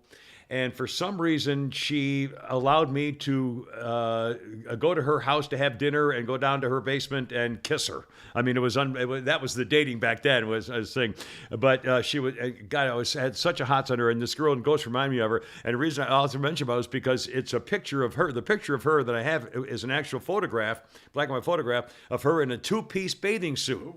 Not the bikini. The bikini was, with his teeny string stuff, but it was a two-piece bathing suit of her on the beach, and I've got to find it someplace because it reminded me just of this little girl here. Anyway, when I was watching the TV show Ghost, one of the episodes I mentioned was on catfishing, and the guy's sister. By the way, I like his character. Has he been in anything else? The owner? Yeah, he's been in a few movies. I guess I just haven't seen it, but he's really good. The Ryan Reynolds movie, Free City or something. It was just out where he's in a computer game. He's in that. Yeah. Anyway, he's a funny and good. He does her great. Anyway, his sister shows up and they finds out she's been catfished. And I thought to myself, where did they come up with that phrase? Well, here's where they come up with that phrase. In the 2010 documentary Catfish, a guy named Nev Schulman meets the woman he had been carrying on a long-term relationship with. She is not young and single. She's in her 40s and married. The woman's husband recounts the following story, which inspired the name of the film and gave the name Catfish to what had happened here. Okay? All right. Let's see. They used to tank cod from Alaska all the way to China in tanks. They would keep them in vats in the ship. But by the time the codfish reached China, the flesh was mush and tasteless. So this guy came up with the idea that if you put these cods in the tanks in with big vats and put catfish in with them, the catfish will keep the cod agile. Those are the people who are catfish in life. They keep you on your toes. They keep you guessing. They keep you thinking. They keep you fresh. And I thank God for the catfish because we would all be droll, boring, and dull if we didn't have somebody nipping at our fin. That's the stupidest thing ever. Catfish, the movie, was followed by an MTV reality show of the same name. And, of course, the Notre Dame football player Monte Teo. The term catfish has gone mainstream, but it's a narrower definition. Typically now it refers to a person who creates a fake online profile to seduce somebody, and it's a verb in doing it, which is a new malevolent definition, a leap from what Pierce seemed to have in mind with a catfish who would make them stir up to keep them fresh. That has nothing to do with what is going on. They don't keep you agile and stir you up. What the hell? They can confuse you lie to you and steal from you. That is the answer. Are you kidding me? Yeah, because like on dating apps, they refer to catfish as misleading pictures. Like, let's say some chick says she's hot. Yeah, faking your identity. Yeah, but only us, the stupidest generation ever born, would come up with something that stupid. Well, they might as well have called it dog kissing. I mean, I don't know. I don't understand any of this, but that's the official explanation. Okay, I can just imagine. Okay, you're standing on the dock there in China, and they go, "Oh, you got another load of mushy cod in mushy here." codfish. And you're asking, "What can we do? What can we do?" I guess, I got an idea. And call me crazy, but let's throw some catfish in there with them. I mean, what the hell? What can I tell you? Crazy Insane brought something out that I thought of earlier and then forgot about. Your girlfriend, she's in a show called I, Zombie, which was a hit too. Where I think she played a zombie, but she still had her brain, so she could still think. Oh, really? So yeah, and she was going around trying not to eat brains or something. It was Oh my God! I would never have seen that movie. I'm fair. Oh, you want to talk about a bad? Oh my God, the worst thing. You got Netflix, right, Flounder? Yes. The Munsters. Have you seen that? With the Upgraded one. Rob Zombie has directed it. Is it good? It's the worst thing I have ever seen. Is it on an update Netflix. on the old TV series? Yes. Is it a comedy or a horror? Eddie Munster It and wants to be a comedy. There are maybe 2 funny lines, and I'm halfway through it, and I was going to, will this ever end? Because I'm used to 30-minute monsters. It's a 2-hour friggin' movie, and it's beautiful to look at. He does all these crazy neon stuff, glow-in-the-dark stuff, and the people... First of all, Lily looks twice as old as Herman Munster. Yeah. It looks like his mother, not his girlfriend or his wife. The guy who does Herman Munster looks and talks and acts just like Fred Gwynn, though. Really? The way he laughs, the Car way he 54, talks. where are you? That's where he got his start? You think you got Fred Gwynn there still doing Herman Wow. Munster. And the guy who does Grandpa, the vampire, looks like the same guy and talks just like... No so there's a kidding. few moments, but it's so horrendously bad, I can't stop watching it. I'll be It's damned. like a bunch of college kids It's got together. They said, "Here's $2 million. Go make a movie." It's like me watching Supernatural. It's worse than Supernatural. Well, It's he's like far worse. He's like a horror Rob freak. I mean, Zombie's a like crazy he's guy. directed a couple horror flicks and stuff like that. So But this is just he's that got too bad? much money, too much time, and no talent. That sucks. When's Holy Crap at Sports? Best podcast. Already did it? Already did it? Because I got the show tonight. You want to tease a little headline or a topic of? The Guardians did something unforgivable during the game yesterday. Well, now I saw part of it. In fact, if it would have been one of the New York managers, that's all we'd be talking about.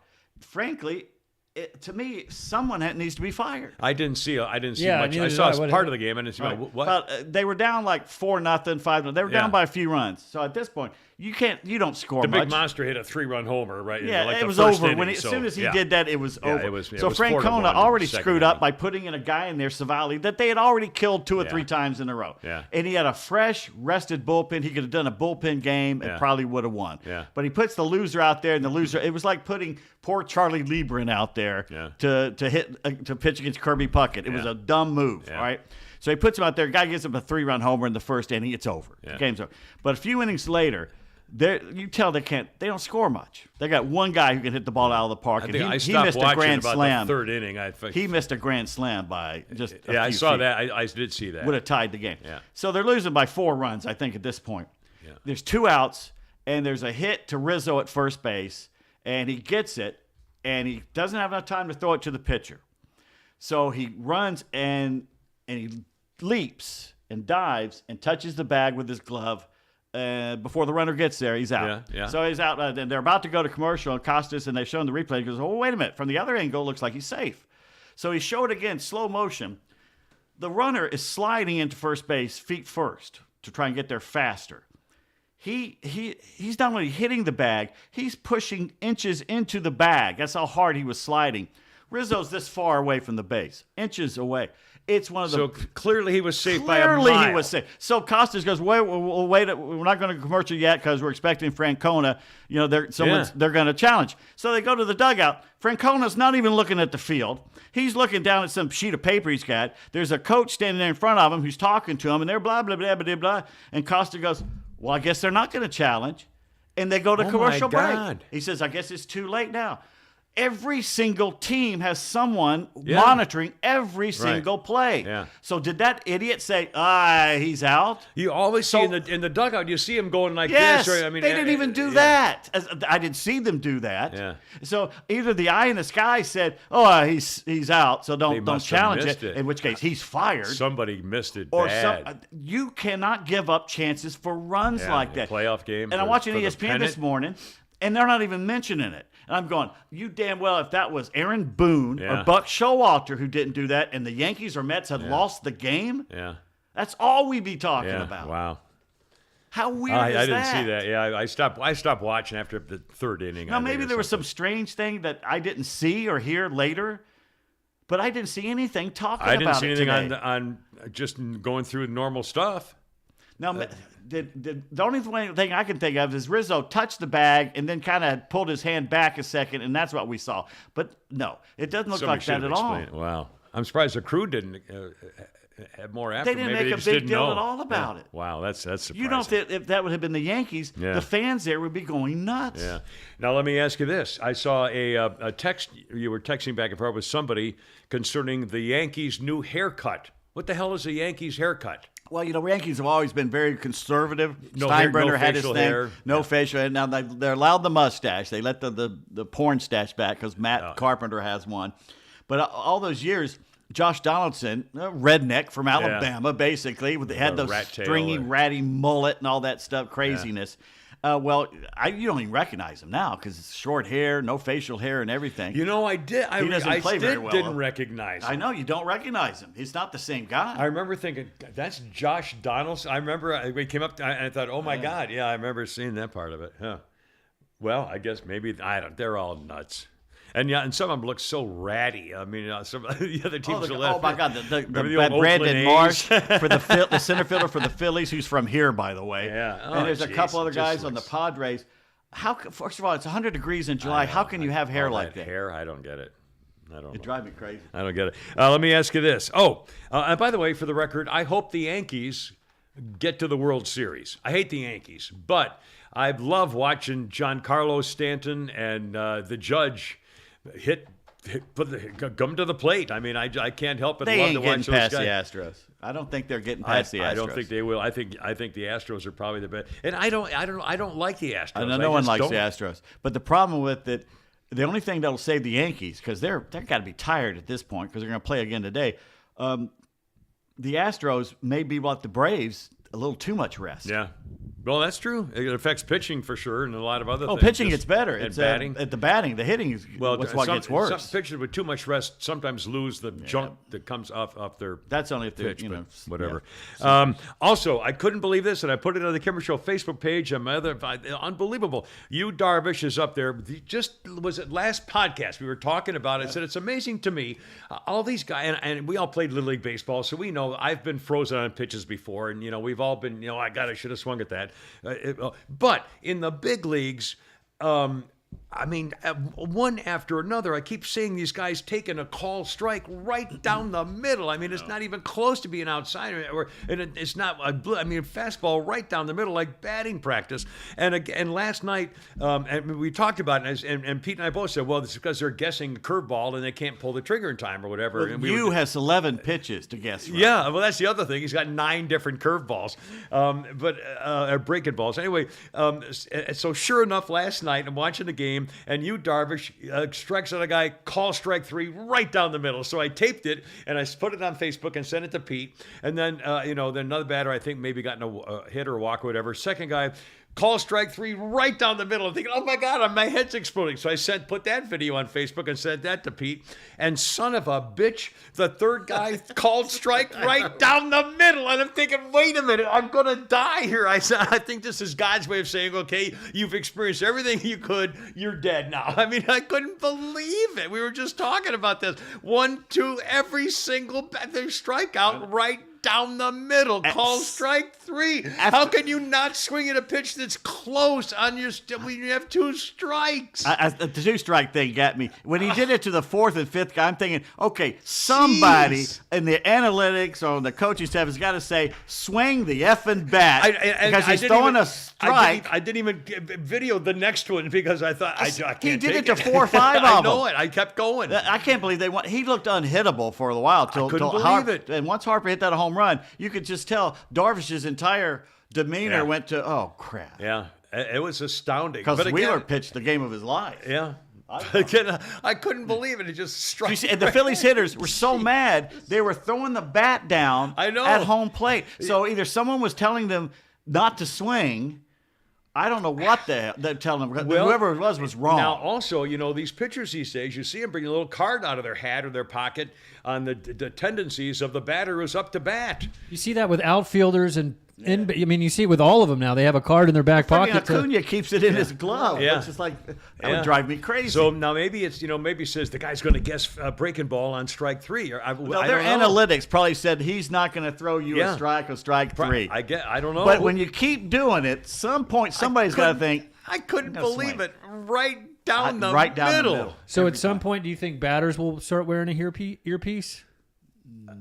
I don't know. Anyway, I was freaking amazed. I think the pitchers. It will get to the point where the pitchers will have the thing where they will decide what pitch to pitch, especially the veterans. I was totally and completely With certain baseball teams, who calls the game? Is it the catcher? Is it the manager? They get together before the game and they decide, okay, this, and the catcher knows it more than the rest. Yeah, but and he's the one that basically. But sometimes the manager will have signal to the catcher, and the Because catcher you'll see sometimes the you'll see manager them. every time in the dugout's giving us the quick signal to the catcher Some or is that to the managers first base coach. call- I'm not, but I mean it's every pitch. I think LaRussa used to call every pitches. pitch. And Yadier, I think Molina called most of his pitches. Yeah, well, of course he's a Hall of Famer waiting to happen. But again, I mean, every time they show them after a pitch, go tell them.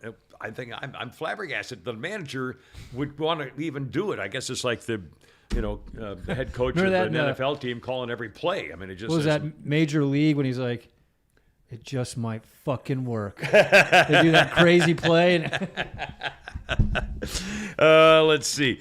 A couple of bizarre personal things. Oh, early voting. A quick thing on early voting. Did you? I forgot. I forgot too. Completely forgot about it. Totally forgot. Well, I had my car to worry about. I was driving a thing, and I had to go to the thing, and I did, stuff. So, and I was going to this, stable, and I had stuff, and then the car issued things. So, but I absolutely, totally forgot. And as it turns out, we set a record for early voting. So much for keeping black people from the polls. Apparently, the fast start will more than 133,000 people showed up, which is like twice what happened in 2018 in the off-year election. Probably going to break the 3.9 million voters who cast ballots 4 years ago. Locations open for 3 weeks, plus at least 2 Saturdays. They say about 40% of the voters were black, higher than their normal share of the registered voters. So apparently there's something going on. 50% of the voters were white. Hispanic and Asian make up 1% of the turnout. Well, that's early voting. We'll talk about Jim Crow 2.0. What's that? Jim Crow 2.0. Yeah. Those slime bags. That's just the entire Democrat Party, the leadership right on down. Jim Crow 2.0. We have better voting availability than Colorado, and that's why they took our All-Star game away. Easier than New York. Yeah, right. I mean, it's unbelievable. Oh, by the way, I almost did the same thing. Right. I was thinking about voting yesterday. The last 2 or 3 times, I've gone to the same place, the library in Sandy Springs, and each time they say, "Sir, you don't vote here anymore." They changed it. And I go, every time it's like, write crap. it down. Didn't they send you a thing in the mail? They should have sent you a little but card. I should know by now. Yeah, I I should do it think every you'd- time. it's not here You'll remember anymore. as you're pulling into the parking lot. Oh, Go crash. home. You're going the wrong home. way. As you know, I occasionally will do things on. I was going to do some newsy stuff here, but I'm not ready. I don't feel like it yet. I did hear a funny thing last night on Jesse. I think it was last night on the Jesse Waters show. Well, on his texting, somebody texted in at the very end. They're texting Jesse, and one of them said over the picture and the video of President Pervert, the crime family head, when he was eating his ice cream cone and talking to reporters and so forth. And one of the guys texted in the name of the flavor of that ice cream was disappointment, which I thought was fairly clever. We're going to talk about this idiot who's in the White House now and is coming up. But first, a couple of Twitter things. Did you see that Tim Allen was getting roasted, absolutely creamed, because he had the nerve. I got to find a story here. He had the nerve to ask who is the person in charge of being woke. He said, "Who is the face of woke, and he put it on Twitter. Yes, sir. Do wokies have a clubhouse in someone's backyard? Maybe a cute yet safe playpen someplace? Well, some of the responses. In a world full of James Woods, Dean Cain, Tim Allen, Kevin Sorbo, John Voight, and Scott Baio, always be a Dolly Parton, Henry Winkler, Willie Nelson, Betty White, and Neil Young. I'm not sure what that means. Kelsey Grammer, John Voight, all wealthy white conservative men with very lucrative careers. They also elected another celebrity, Donald Trump. Perpetual victimhood and whining about the mediocrity. But they're achievers. I know. All of them are achievers. I know, that's what kills me about the Twitter reaction. It brings and all of those are losers. It brings out responding. the worst in the losers to talk about people who are actually the achievers. And we've known them our whole life who the losers were. Yeah. Kevin Sorbo says he hasn't been able to get work in Hollywood in 12 years because he's Christian and conservative. Can't act. He says he's pitched some of his movies to Netflix who didn't want them, but if I played a radical Islamic pedophile terrorist, I'd get nominated for an Academy Award. Yeah. Add Kirstie Alley and Ted Nugent, and you'd have that for the horses' asses of the apocalypse. And now it's getting nasty. The fact that Tim Allen spent time in prison for cocaine distribution and still got another chance at life, then ran a show that was essentially a reboot of his older show Into the Ground, and then complained about woke cancel culture will never not be funny to me. So the same people that want murderers let out of prison are mad because he got a second chance after going to prison. Yeah. He went to prison. Yeah. I mean, he did it, This guy says, remember that time that Tim Allen avoided prison for selling coke by diming out all his friends? And then another one in, who's the face of Tim Allen? And it's his mugshot. Who's the face of coke? Tim Allen. What do Sylvester Stallone, Tim Allen, and Pat Sajak have in common? They all waited. Okay, Sylvester Stallone, Tim Allen, and Pat Sajak have in common. They all waited to tell their diverse audiences to go blank themselves until after they made their fortunes off them. Did Pat Sajak say something bad about his audiences? No. Sajak's just been conservative for a long time and very outspoken. Do you see Stallone's new show? No. Well, it looks pretty good. It looks good, but it's basically an American version of Lilyhammer.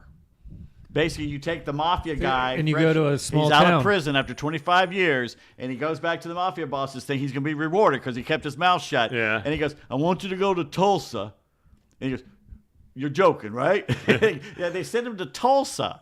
So he's fish out of water, and he goes there. There's no mafia, allegedly, and he's supposed to organize Tulsa. What's the name of this show? Tulsa King. And it's on... And it's a modern day crime drama. No, I think it's on Hulu. I think it's Hulu. And it's Sylvester Stallone plays. He gets out of prison and wants to go back with a mob, and he ends up they going send to him Tulsa to be a mobster in Tulsa. Just like they sent little Steven, from The Sopranos. He was sent over to Lillehammer in the witness protection program, and he starts his mob stuff over in Norway. It's on Paramount. Which, by the way, you've never seen that show. It's a funny as hell show. Lillehammer. I get Paramount on my cable. Yeah, it's on Paramount. All right. And what's it called? Tulsa King. Well, I'll be damned. And it's Lillehammer. Basically, Tim Allen. Also, if you thought Tim Allen being a drug dealer was fun, wait until you hear about how America's favorite redneck, Kid Rock, grew up in a Tony suburban mansion with his car dealership-owning dad. The redneck country boy stuff is basically a costume he wears. I mean, it's just, this Twitter thing, I love these. Like all the limousine liberals? Yeah, Tim Allen was a coke dealer who sold out people to get less time in jail, but he calls members of Congress rats. You know what we call people who snitch on their friends? Rats. So GTFO, I don't know what that is, with your woke bullshit, old man. Ted Kennedy murdered a woman and was reelected how many times? Yeah, and was almost president. President. That's the only thing we can thank Jimmy Carter for. Yeah, that's right. Because he stopped him. Because he was a nobody from out of the mainstream politician. But he was already president, and Kennedy challenged him. Right, and Carter finally found some balls and says, "I'm going to whip his ass." Yeah. And remember the Democratic convention where Carter was there and Kennedy came out because they had to have Kennedy there to unite the party. Yeah. And Kennedy kept circling and would not come next to Jimmy. Yeah, I do remember that, and I remember him saying to whip his ass. Yeah, I'm gonna whip his ass. Yeah. Tim Allen was crying because his last show was canceled, and he blamed being woke. The show was no Home Improvement. It was canceled because it stunk. Just a reminder that absolutely every role Tim Allen plays is some form of bad dad or toxic male that saves his relationships by learning to lean into and accept new and more appropriate social skills and PC acceptance. So Tim is in fact the face of wokeness, ladies and gentlemen. They just go around. Now, one other quick thing which I thought was very amusing today. On Twitter, again, it just popped up, and I thought, what are they talking about now? Kimberly Guilfoyle. She used to be on Fox. She was the heavily made-up former Painted mayor of lady. San Francisco's ex-wife. Lots of makeup, big boobs. I'm a lawyer, you know. Yeah, a former prosecutor, I mean, a lawyer, smart girl, but a real flamboyant, High floozy maintenance. looking, very high maintenance. We all used to say man. Anyway, and a lot of makeup. She should be on the Housewives Brooksy of Beverly used Hills. to love her. Brooksy did? had a thing for her, My yeah. Brooks, yeah. Anyway, Kimberly Guilfoyle was trending, and it looked up, and here's the deal. In a wild rant tonight, Kimberly Guilfoyle said Nancy Pelosi has had too much work done on her face. And media coverage of Biden's a biased freak show. But the thing, so people are saying, wait a minute, Kimberly Guilfoyle said someone had too much work done on their face. What's next? Her boyfriend claiming that Rick James did too much coke? Kimberly Guilfoyle said Nancy Pelosi said too much work done on her face. These people don't have the self-awareness of a dog licking its butt on the sidewalk. Reverend Allen, I'm clean despite living next to a bunch of coke dealers. I kill cravings by watching a clip of Don Jr. foaming at the mouth and then visualizing getting sucked inside the black abyss of Kimberly Guilfoyle's nether regions and being forced to ask some talking skeleton for directions. I don't know what that means, but it Good made writing. me laugh out loud. I have no idea what he meant by that. Kimberly Guilfoyle, whose face is ruined and looks like a hag, said what? Pelosi has had too much work done on her face. Look in the mirror, Ms. Guilfoyle. You've reached the Michael Jackson point of no return. My problem wasn't any work she's done. My problem with it is the makeup. Oh, wait, it's just awful. It's like a New Orleans whore. Oh, ugh. One day I think I'll see Kimberly Guilfoyle make her triumphant return to television, and that show called about botched cosmetic surgeries, I bet. And one more. Kimberly Guilfoyle, whose lips look like two thick pieces of raw liver, said, what about someone else's appearance? Girl. I'm a lawyer. That's all she used to say on that show. Yeah, Well, I'm a lawyer. And Anyway, I guess she's still with Don Jr. Probably. And I guess she must Poor be doing a bastard. show or she's on somebody's podcast or something. Anyway, and one quick thing, this just popped out of nowhere, and I thought it was fairly amusing. And since we're a podcast, we can do amusing things. Somebody asked the question on Twitter, what was the saddest death in any TV series? The saddest death in any TV series. the one that when I made my nephews all watch the Deadwood. If you never watched Deadwood, the fourth show where they shoot Wild Bill in the back. Yeah. And that's what's his face, Carradine. Yeah, think more stream made. But I tell you what, it made. Everybody. I looked over and they were all crying. I think the survey it had people reacting who are more of the mainstream media as opposed to about especially MASH? kind of How thing. about after when McLean Stevenson leaves and Radar comes back in and just shocked everybody? This is the reaction. The very first and almost all the reactions were Dallas? this. Henry Blake. No one cared. Henry Blake. Most Blake. of the main cast members were handed the script just before the shoot in MASH. Many of the extras did not know until filming started. No chance of reunions for a major character in a series not really ever done before. When Henry Blake's chopper went down over the Sea of Japan in MASH, no survivors, gut-wrenching scene as Radar announces the news. Somebody drops something backstage and you hear people crying. I cried a long time and people were still crying about it the next day. And by the way, they left that actual noise in there because it was real. That nobody knew that he was being killed off in the script. Other than that, everybody was silent. The on only set. when Henry Blake's chopper went down, no survivors. The cast reunions were genuine. Only Alan Alda knew. It was nice to see Henry Blake getting some love. It was Radar, Gary Berghoff's delivery that really landed it. But Henry Blake and Joyce Summers are both on the list. I haven't seen anybody mention Bill McNeil, Phil Hartman on News Radio. That episode was basically a memorial service. I forgot about Hartman. that. Yeah. And Edith Bunker and Henry Blake actually cried for them. Anyway, I thought Edith Bunker one where he talks about waking up and she was dead beside him in the bed, that she didn't wake, and he always thought he'd go first. Yeah, that was said the way but he was just talking about it. Who are you talking about here? Archie Bunker. Yeah, Carol the O'Connor. Edith thing. Yeah, that was. But the thing in the MASH, when he comes in and says it, they're operating, and none of them say anything, and they just keep.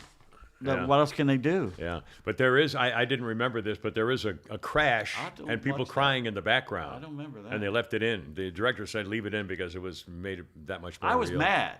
I was mad that they killed. He was a great character. He was the best. Well, they were mad at him because he left. And Potter was, the other guy who played. He's okay. But he wasn't. He was from Dragnet with Jack Webb, for God's sake. And it became more political when Mike Farrell showed up, and what a bad actor that he was. was. The as first soon as he showed up and Wayne left, was, and oh my, that was the best one. It was all bad. Coming up, speaking of. Well, I know what we're speaking of. We'll talk about the president and putting everything into perspective, and I don't know, figure out something else too. But first, I want to remind you that if you are driving along and you see a car you've always wanted, and you think to yourself, gee, I wonder if I'd like to find one of those one day, how about checking out swapmywhip.com? Whip, of course, being a colloquial phrase for a ride. Swapmywhip.com. And you might find like-minded car owners who don't want to go dealing with dealerships and middlemen and used car salesmen. And you might find exactly what you're looking for and make your own deal situation. Or maybe he's got a friend with a thing and you've got the whole thing. That's the key. SwapMyWhip.com may be exactly what you're looking for. And it's not just cars, obviously trucks and SUVs and campers, boats, jet skis, off-road vehicles, ATVs, all that kind of stuff like that. SwapMyWhip.com. And don't forget, if you use the coupon code KIMMER, KIMMER, it's 180 days of free premium listings on SwapMyWhip.com. And our hand model is Pete Davis today, ladies and gentlemen. What's that? What? Let's see. Okay, the president. I guess we got to get to some of this stuff. I mean, this is. I almost hate to talk about it because it's so. I hate Show it. To do. That pumpkin's still orbiting the camera. Do you have that soundbite that I asked you to get? Hold on a second. No, that's coming up later. The other one was. Don't say it out loud. See, I'll just keep talking while you just walk over there and say something to him. This of Sonoya, printing custom shirts and hats and signs, promotional items, and you can order one, you can order 1,000, doesn't matter, no minimum order, no setup fees, and now they have laser engraving, so you can put it on cups and signs and leather goods, whatever, at farmhouseprintingco.com for all your Holy Crap It's Sports t-shirt needs, like Drink Up Shriner, or all the Kimmer Show, Jack the Good Boy, Shannon Burke, whatever. I don't think he's never coming back. He's gone away. So I'll keep talking. FarmhousePrintingCo.com of Sonoya. Here we are. He just remembered. So I was thinking, my God, I hallucinated. I never sent it to him, but we have, we don't, like I say, we don't always get in the same room together to plan this out here. But anyway, are you okay? Are we all set to go here, Founder? Ladies and gentlemen, the President of the United States, President who showers with daughter, President Pervert, has done it again. He was giving a speech the other day, having people to try to sign up for a new government program to help them with canceling whatever it was. And this, apparently they put the wrong thing in the teleprompter, and this is the President of the United States just the other day. Incredible. Here we go.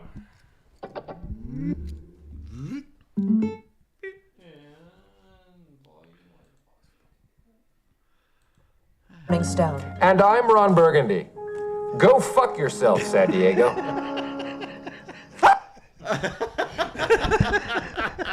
One of the funniest lines in the history of everybody in the He'll say theater. anything you put in. Everyone in the theater fell out of their seat. Well, I'm not making this up. The other day, he was announcing a new federal program. And it was on Monday night, and he was talking about a new website to stop fraud with his student debt thing. By the way, when finally Congress goes Republican, can they stop that debt bailout thing? Can they just reverse it? They won't. God, freaking chicken Republican. You know, the first thing you should do is reverse everything. I know. The tax plan, the IRS bailouts, thing. everything. Cancel all those 87. I mean, honestly, everything gone. The first day. They have the purse strings. They Yeah. can do it. They won't because they're freaking cowards. Anyway, he was trying to talk about the websites, fraud, da-da-da. So he announced the launch of online applications for various levels of so-and-so. So he's stumbling along promoting the website, and he says, here's the way he put it. He said, if you have any questionable calls, please tell us by going to report fraud, DOT, FTC, DOT.gov. In other words, he was spelling out the word .ftc, .gov. He actually spelled dot instead of saying .gov. It was mocked by social media users. Now, one time I spelled it out when I was telling someone how to get a hold of us at thekimmershow.net or whatever, because the period came at the end of a different paragraph or something, so I didn't want it to look as though it was over. Anyway, but he actually spelled the word dot in .com. I go to DOT.com, DOT.com. That's what it was. Go to DOT.com. Oh, my God. Times columnist Tim Young, Washington Times. Biden is so gone that he will literally read any words they put on the teleprompter in front of him. Report DOT FTC. Glassy-eyed Biden gets another absolute ass-kicking from the teleprompter. Stand strong, Joe. You're the only thing standing between us and Carmella. Can't make this up. They put the word DOT in the teleprompter, and he literally got so confused he spelt it instead of just saying dot. Joe Biden spelled out DOT. That's the web address today. He really is Ron Burgundy. He was attacked. Oh, and also, they talked about the gas prices. When somebody said, Mr. President, the gas is $7 a gallon, he says, oh, okay. He said, well, the rising gas prices, that's always been the case here. And, $7 a gallon, that's always been the case here. It's not what? Nationwide gas prices came down about $1.35. They're still down over $1. But oh, then he says, but we're still going to work on, housing. Housing's the most important thing we have to do right now in terms of that. He's just, oh, am I yelling? Yeah. I'm sorry. God, I am yelling off the thing here. But You're in full federal voice today. His two gaffes were, this is how his mind works. He said, $7 a gallon. Oh, it's always been all right. It's always like that here. Well, okay. I've thought of this earlier. And of course, housing is what we need to, When was the last time you think that man pumped gas or paid for gas? Yeah. He's been riding the train and living off government trough I know. since he was 29 years old. I know. It's and again, the business with the $7 gas. Oh my God! He doesn't know what's going on. It's like George Bush the First. He didn't know what was going on in the grocery store. None of them do. Well, now for that, I think I remembered the same thing. That was about the time when all the grocery stores suddenly went to this business with a zing, zing, zing. Yeah. And I remember the first time I went through and I went, what the hell is this? So I can see where the president wouldn't be. But I don't. Well, for example, I remember going on the air that day. This was what the hell year would that have been? 80, whatever. Anyway, 89, 91, 92, whatever. And I remember going on the other day and saying, I'll be honest with you, I don't know how much a gallon of milk is. I have no idea. I need a gallon of milk. I put it in the cart and go pay for it. I don't know how much it is. So, who of us, is familiar with it? Anyway, another president crime family stumbling through another speech on abortion yesterday. He gave the speech during a Restore Roe rally at the Democrat National Committee in Washington, D.C. Your president, who showers with daughter, tried to, and turned into a tramp, tried to express his support for abortion rights and Roe v. Wade. So he said he pushed hard for married couples in the bedroom, which is ironic. Quote, the right that I pushed hard and it finally got changed, the married couples in the privacy of their bedroom. Oh, excuse me, I'm thinking about the Dobbs decision. And the Obergege fell, he mispronounced that, the Supreme Court decision. And he concludes by saying, thank you, I'm sorry. My mother would be very angry. I apologize, so thank you very much, I'm sorry. That's the President of the United States, ladies and gentlemen. think you just dropped your glasses on the Oh, well, I was in such shock, ladies and germs. Okay, Mr. President. Sorry. Sometimes when you go on these rants about him, it just seems a little ironic. I don't know. I never got to the Corden. You hear about the Corden restaurant thing? Have you ever been rude to a... First of all, who cares I don't really about care James about it. Corden? Yeah. I mean, he's gone. He's leaving Yeah. anyway. The only I thought it was a funny story. He was in a restaurant. He was rude to the staff, so the owner banned him. Good. And then Gordon apologized. So the owner said, "Well, you can come back." But it reminded me. I mean, he was complaining about the food and the service and whatever. And I wondered, have you ever been really nasty to a service? I think most guys don't we go out of our way, especially if you're with a girl. Oh, yeah. I go out of my way to be very polite and very generous. Just to show just that leave. you treat people with respect. Oh, if you have a problem, then you I know. leave and I talk about him on the air. Well, remember the guy when Nancy Zintak told us that we were going to nighttime when they had, and that was Dr. Laura was doing her that show, bullshit. and our station hired her, and so but she wanted to go live in California from noon to 3. No, from. Well, it doesn't matter. Yeah, from noon to 3. Anyway, so it would have it knocked my show Knocked you instead down. of 3 to 6. It knocked me from like 5 to 8 or something ridiculous. Yeah, she wanted to go 11 to 2 or live or whatever. Anyway, so we suddenly, instead of going 3 to 6 or whatever it was, we went 5 to 8 p.m. And I remember, and we had a meeting at the Lobster House or the Fish House. Steamhouse Lounge. And oh my God, it was so bad. And so I'm meeting at Steamhouse. They were there first, and I come to Mikey was there, Mike Rose, our producer.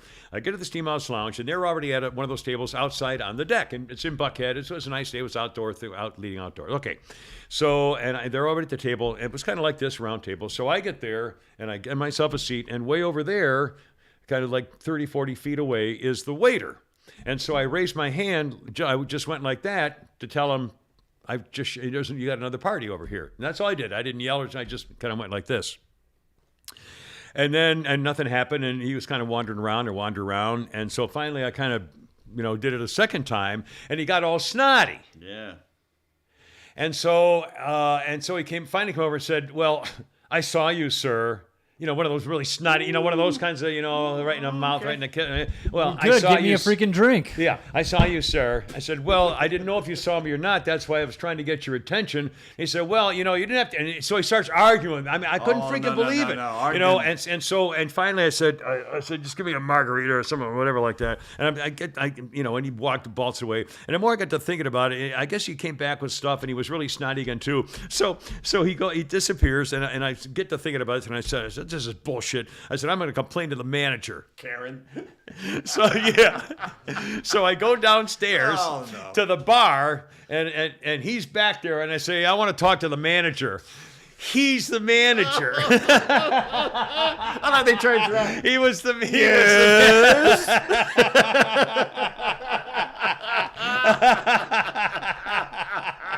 Wait a minute, I'll get him.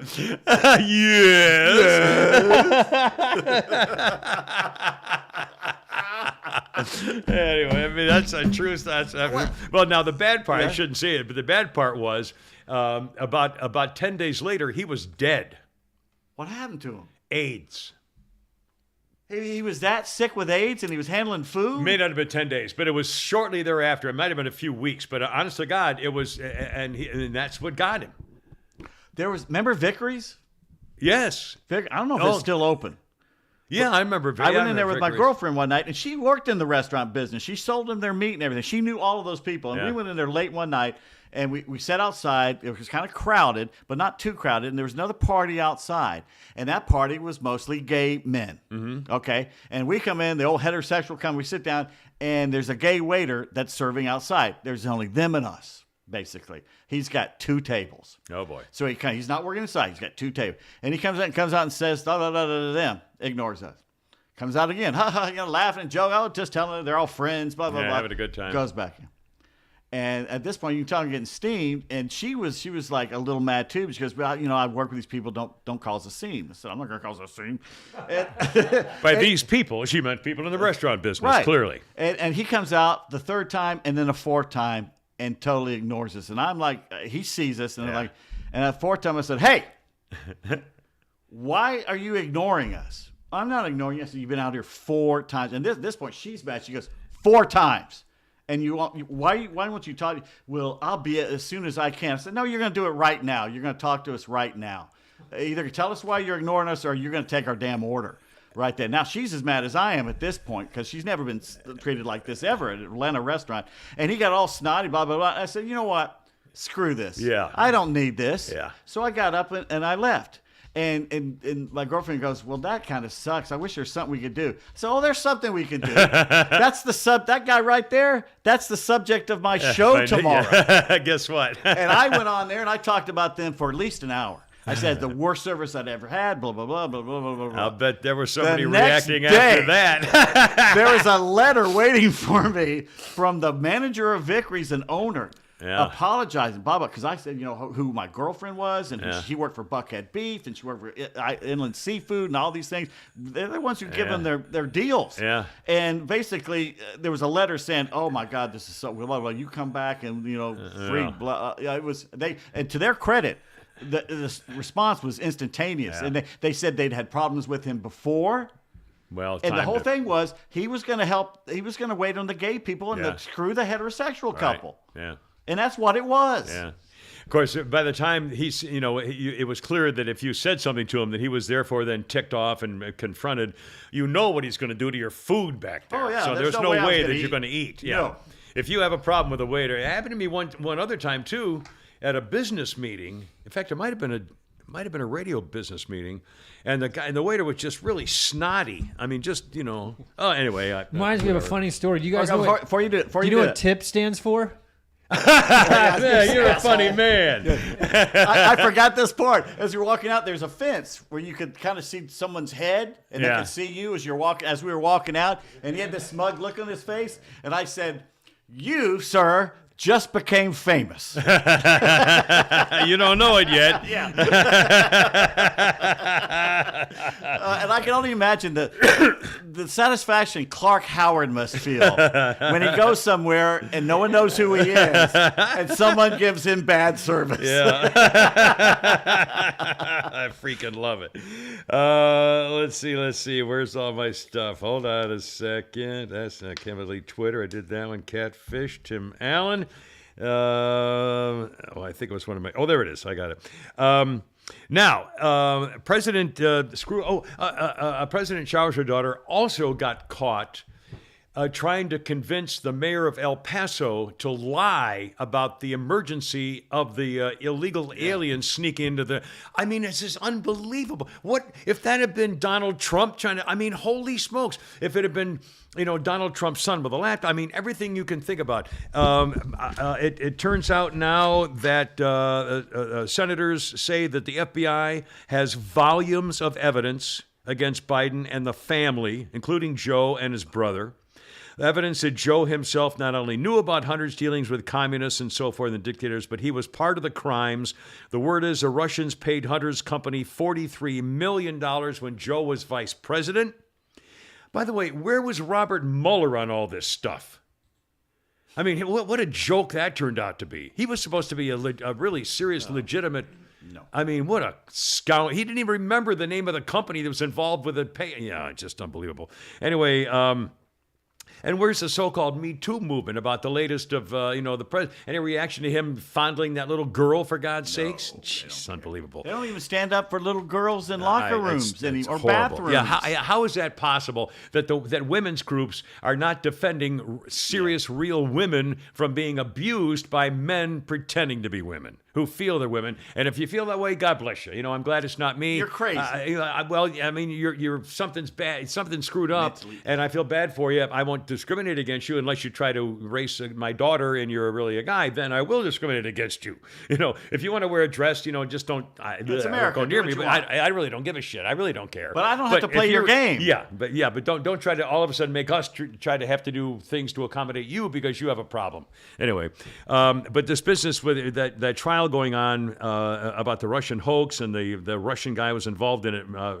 Durham is the one who's been doing the trial. He lost again. We mentioned earlier in the beginning of the podcast. Of course, the Russian agent was found not guilty on all counts because it was in Washington, D.C. So there's no way that they're going to, complain that he was that the FBI was crooked or anything else. But Here is some opinion concerning what happened. I'll just read parts of it here. Durham candidly admitted to the jury during his closing arguments, knowing he was going to lose, what referred to as the elephant in the room. In reality, the crooked FBI was in the dock throughout the week-long trial, exposed for its years of shameful lies, shocking corruption, and devious cover-ups. It was former Director James Comey and his sleazy Confederates who colluded with the Hillary Clinton campaign to falsely accuse Donald Trump of colluding with the Russians. They framed him for alleged crimes he never committed. The genesis of the lies came from Hillary herself, according to declassified documents. She approved personally a plan to defame her political opponent in 2016 as a clandestine Russian mole. Her campaign manager, Robbie Mook, confirmed that at an earlier trial 5 months ago. Remember that? No one covered that either. Clinton's acolytes covertly funded the specious dossier authored by the now disgraced Steele, who was already pocketing cash while on the FBI payroll. Hillary's cronies and political operatives not only furnished the fabricated garbage in the document, they disseminated it to the Trump-hating, loathing media. With the FBI as witting accessories, the Russia hoax took flight and a dilating witch hunt ensued. Any intelligent person who has ever read Steele's preposterous report knew immediately that it was bogus. It read like a dime novel penned by a half-wit. Although the Bureau was unable to verify the dossier, that didn't stop the FBI from exploiting it.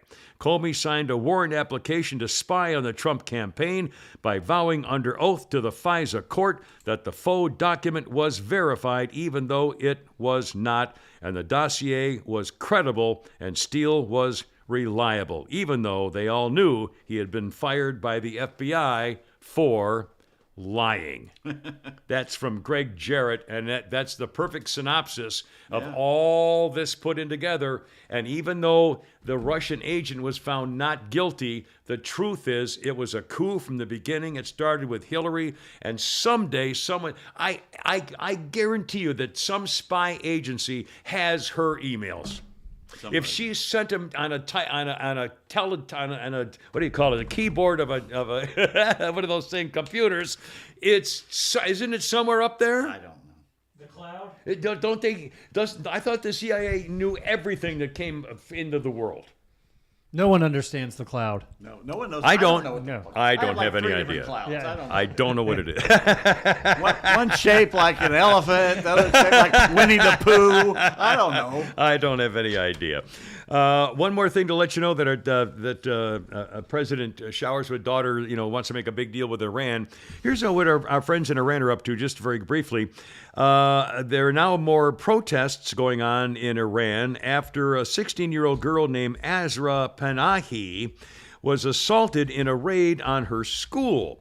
Apparently, Iranian security forces go into classrooms and they singled out this 16-year-old girl because she refused to sing a pro-regime song when her school was raided. So they took her out and with a bunch of other girls and beat them to a pulp, and the 16-year-old girl died from the beating.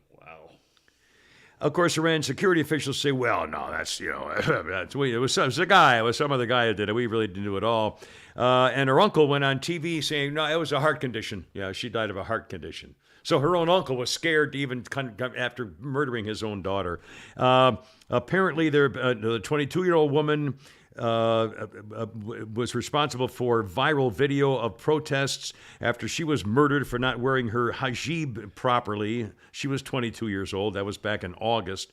Anyway, it's just, that's Iran. That's what's going on in modern day Iran. Hard to believe. All right, hold everything. I did the Kimberly Guilfoyle. I'm all caught up. I can't believe it. I'm so caught up. This is very, very cool. Speaking of Iran and people like Russia, Brittany Griner's still in prison, and she had her birthday in prison, and she turned 32 yesterday, and so there's now a new We Are BG campaign, hashtag We Are BG for Brittany Griner, and they can post messages to her. Trump had the UCLA basketball team out of China within a week after they were caught red-handed shoplifting. Yeah. How long she been in prison? Yeah. That Biden can't do anything? Yeah. 8 months. Yeah, and might be a while. She may never get out as long as this war is going on. Yeah. Why should he let her go during the war and we're screwing him? Believe me, I guarantee that's not on his front burner right now. No, you don't give a shit about her. That's and there's not enough pressure being put on him to bring her back. Well, what are we going to do about it? I mean, at this point, I'm getting mad. Yeah. I at this point, she's an American. wrong, whether I agree with her or not, yeah. she, the hell with this. Yeah. Well, what is he doing? But we're mad at the results of her being over there, and the fact that there aren't any results of what's happened because being. No, I don't want him trading, killers for her, but yeah. But well, 8 that's the other months thing. in Russia for a vape pen. I mean, please. Yeah. And speaking of international military type things, have you heard that that there's a very famous K-pop band in South Korea called BTS? Yeah. And they're big on social media and TikTok and that kind of thing. Well, there's under South Korean law, men in South Korea between the ages of 25 and 20, or let me see, 25. No, that's not Got to it. be lower than that. Let's see. 18. BTS members must serve in the military. Well, you don't have the act. I thought it was in here. I'll find it. Anyway, the band's members are getting up in age, and you have to serve in the military by the time you're 30. Most of the band members are 25 to 29, but one guy named Suga turns 30 in March, and so now they have all decided that they will end their debate on whether they should be granted exemptions because they're famous artistes as a band, K-pop band members, and they've now decided this is going to look bad, so they're going to go into the army in South Korea. Elvis went. That's right. They're going to serve the military, looking forward to reconvening as a group around 2025. 3 years. They'll go 5 weeks of combat training and then go to specific units and duties. Probably be able to work as a band, I'm assuming, in a USO kind of deal, or I assume some kind. They will likely be allowed to continue practicing and join with the group for tours overseas. Whether they were serving the Army has been a hotly debated issue. Let's see. The band with its members launched in 2013 is a legion of global supporters who call themselves the Army. So there you go. Anyway, they're going to go in the Army. And by the way, I'll tell you, I mentioned it quickly, just for the record. I had a hell of an awakening when I went when I got to Vietnam. Like the first day I was there, it was a Tet Offensive, so there was a lot of shit going on and stuff. But I remember, I hadn't been in country probably 6 hours or something, and I remember seeing somebody fired a round into a billet where the South Korean army was staying, and somebody fired a round into the building. Man, those guys came storming out of that building and were going nuts. They are the most dedicated, ferocious fighting as a whole group. Yeah, why didn't they win? Oh my God! Yeah. Well, that was who was more ferocious. Maybe they learned from back in the 50s. I don't, I'm saying, anyway. So you don't fool around with the South Korean army. I thought you meant South Vietnamese. No. South Korea. South Vietnamese. No, there was a good reason why they lost. Yeah, the Koreans are badass. The South Vietnamese didn't want to have a war. They wanted to, farm their rice paddies and sell their fish and just go about their business. It really wasn't that big. It wasn't. Anyway, it was outsiders who said, "No, wait a minute, we got to take care of this." I'm not trying to sound like a pro-communist Vietnam. It was the French and the Russians and the Chinese and the Americans that were telling them what the hell. Right, and again, all the people I met were going, in fact, they used to say, it never really got bad till the Americans came. And to them, that's when all the hell started, was when all of a sudden we got bombing in Cambodia and all this. Now, again, I'm not sounding like a peacenik because I think we should have been there because our country wanted us there. Obviously, it was, the Tonkin Gulf Resolution and the domino theory was a bunch of horse shit, as it turned out, I guess. But still, I'm glad I went. I would do it again.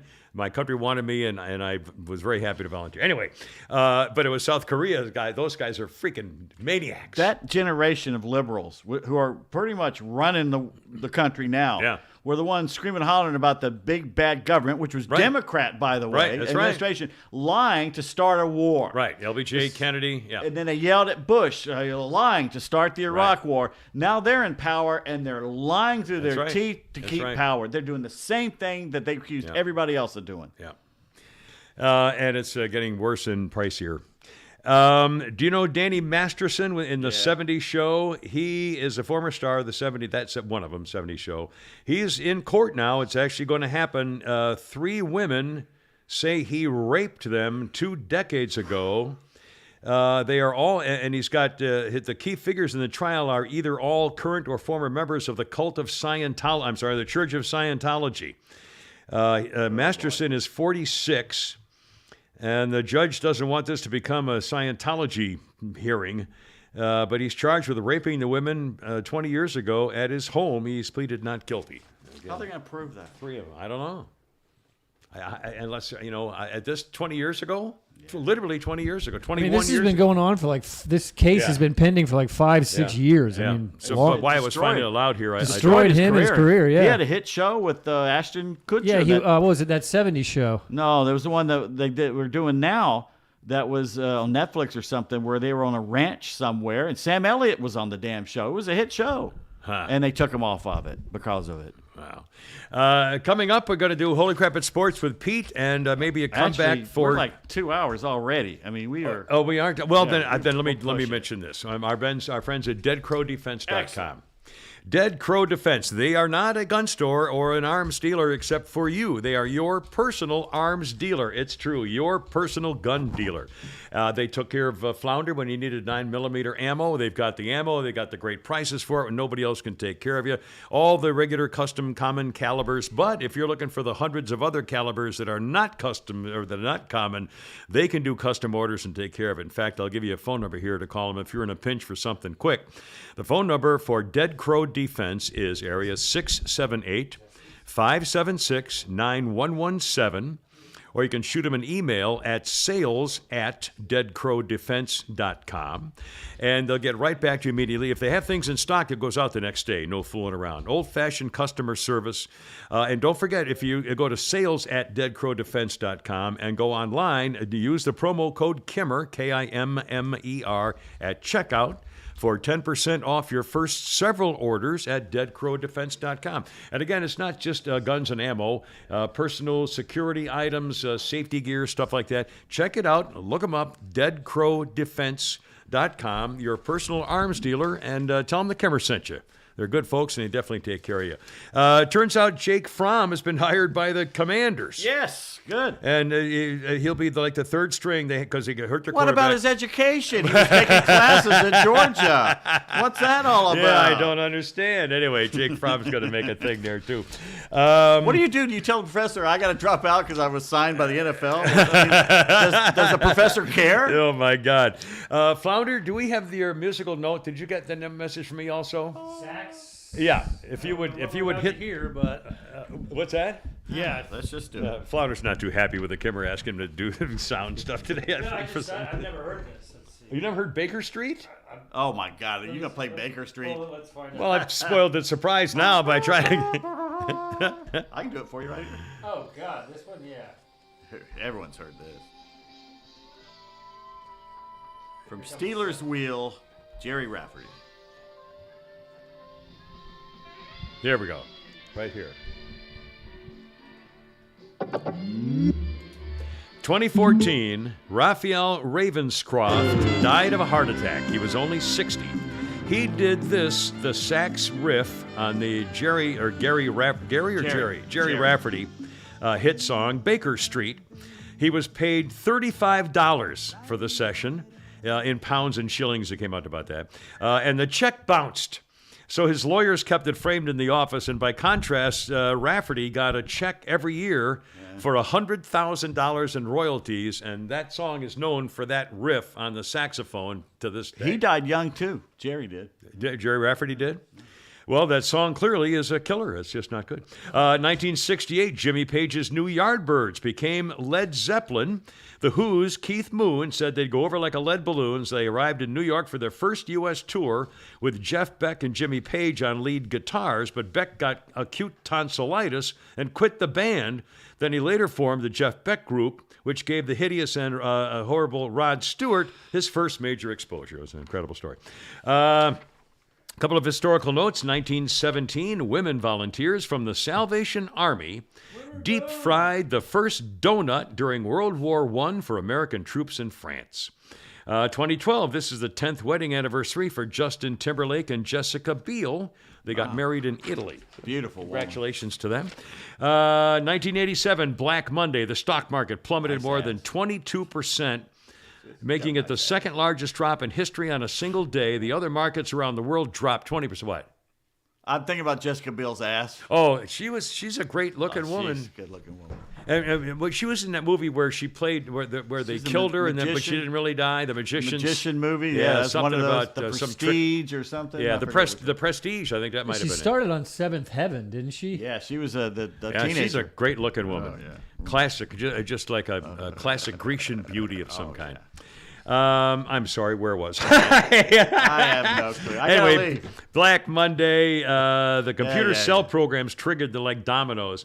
1927, two tribes of native Aborigines are seen fighting a full-scale war with spears and clubs, wearing only war paint and no clothes.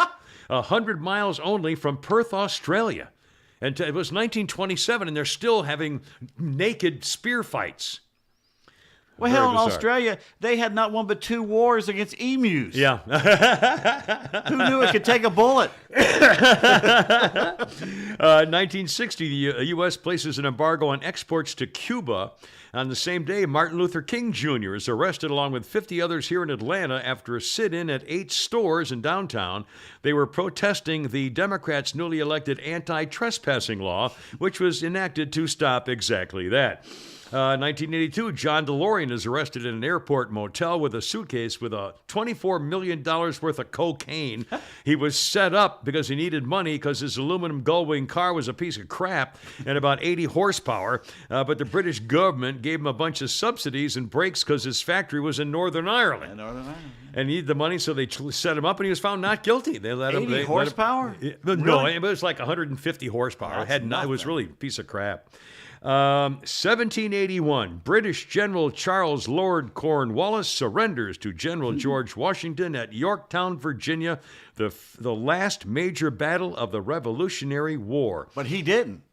What? He was such a coward. Well, not a coward. Oh, he an gave asshole. somebody else his he sword. claimed sickness, and he sent out somebody else. Yeah. And that guy tried to give the sword to the Frenchman, and the Frenchman went, no. Give it You to hand George. it to that man right over I there. remember that now. I forgot. Why didn't they put that in there? They should have had dinner. I forgot that. Thank you. Because it's a British person. 1781. That's right. It's a British guy. On the same day, by the way, in 1814, in Baltimore, it was the first performance of a poem put to music under the title "The Defense of Fort McHenry" at the Holiday Street Theater. 1812. It would later be published under the title "The Star-Spangled Banner."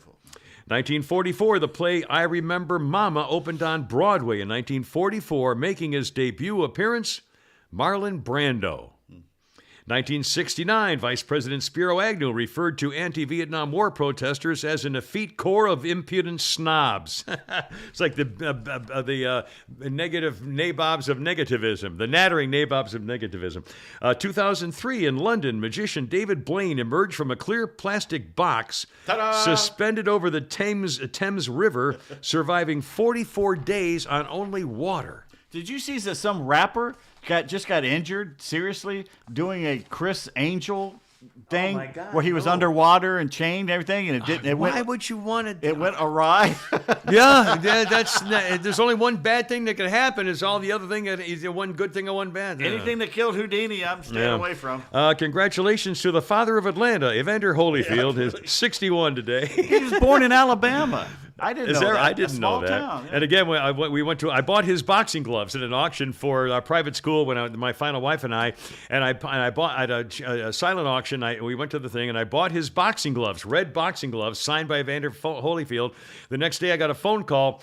Somebody else had outbid you on the back of the sheet. Yeah. So I had to take them back and get. But anyway, that night when we left. They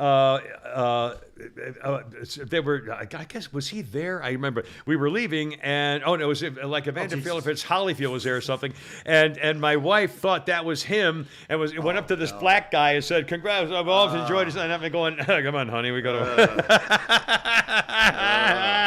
to." John Lithgow, 77. Michael Gambon, he replaced Richard Harris's Dumbledore in Harry Potter, 82. John Favreau, the director, 56. Chris Kattan, 52, and never got his act. Never thought it was funny. Jeannie C. Riley. I hosted her with Tom T. Hall and Bobby Bear. And when I got back from the Marines, Jeannie C. Riley is 77, and I was the MC at her concert. She was very sweet.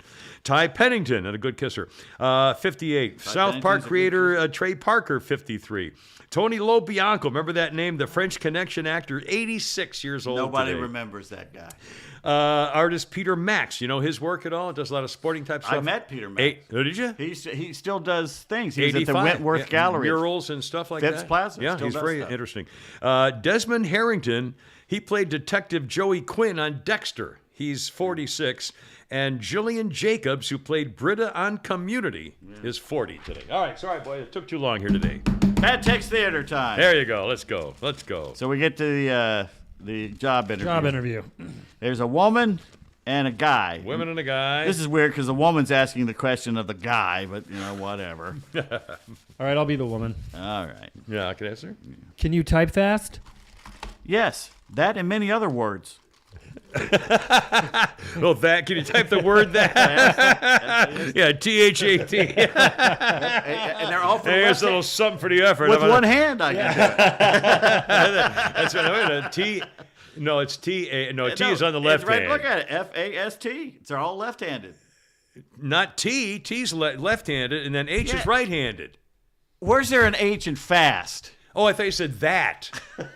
Oh, can you? I thought you said can you type that? I'm sorry. I thought you said you could type the word that. That's what I thought. Well, like Say I goodnight, say, Gracie. Good night, Gracie. I gotta go. You're killing me. Look out! Hoorah! Semper Fi. Had a herp and herp. Thank you. God bless you.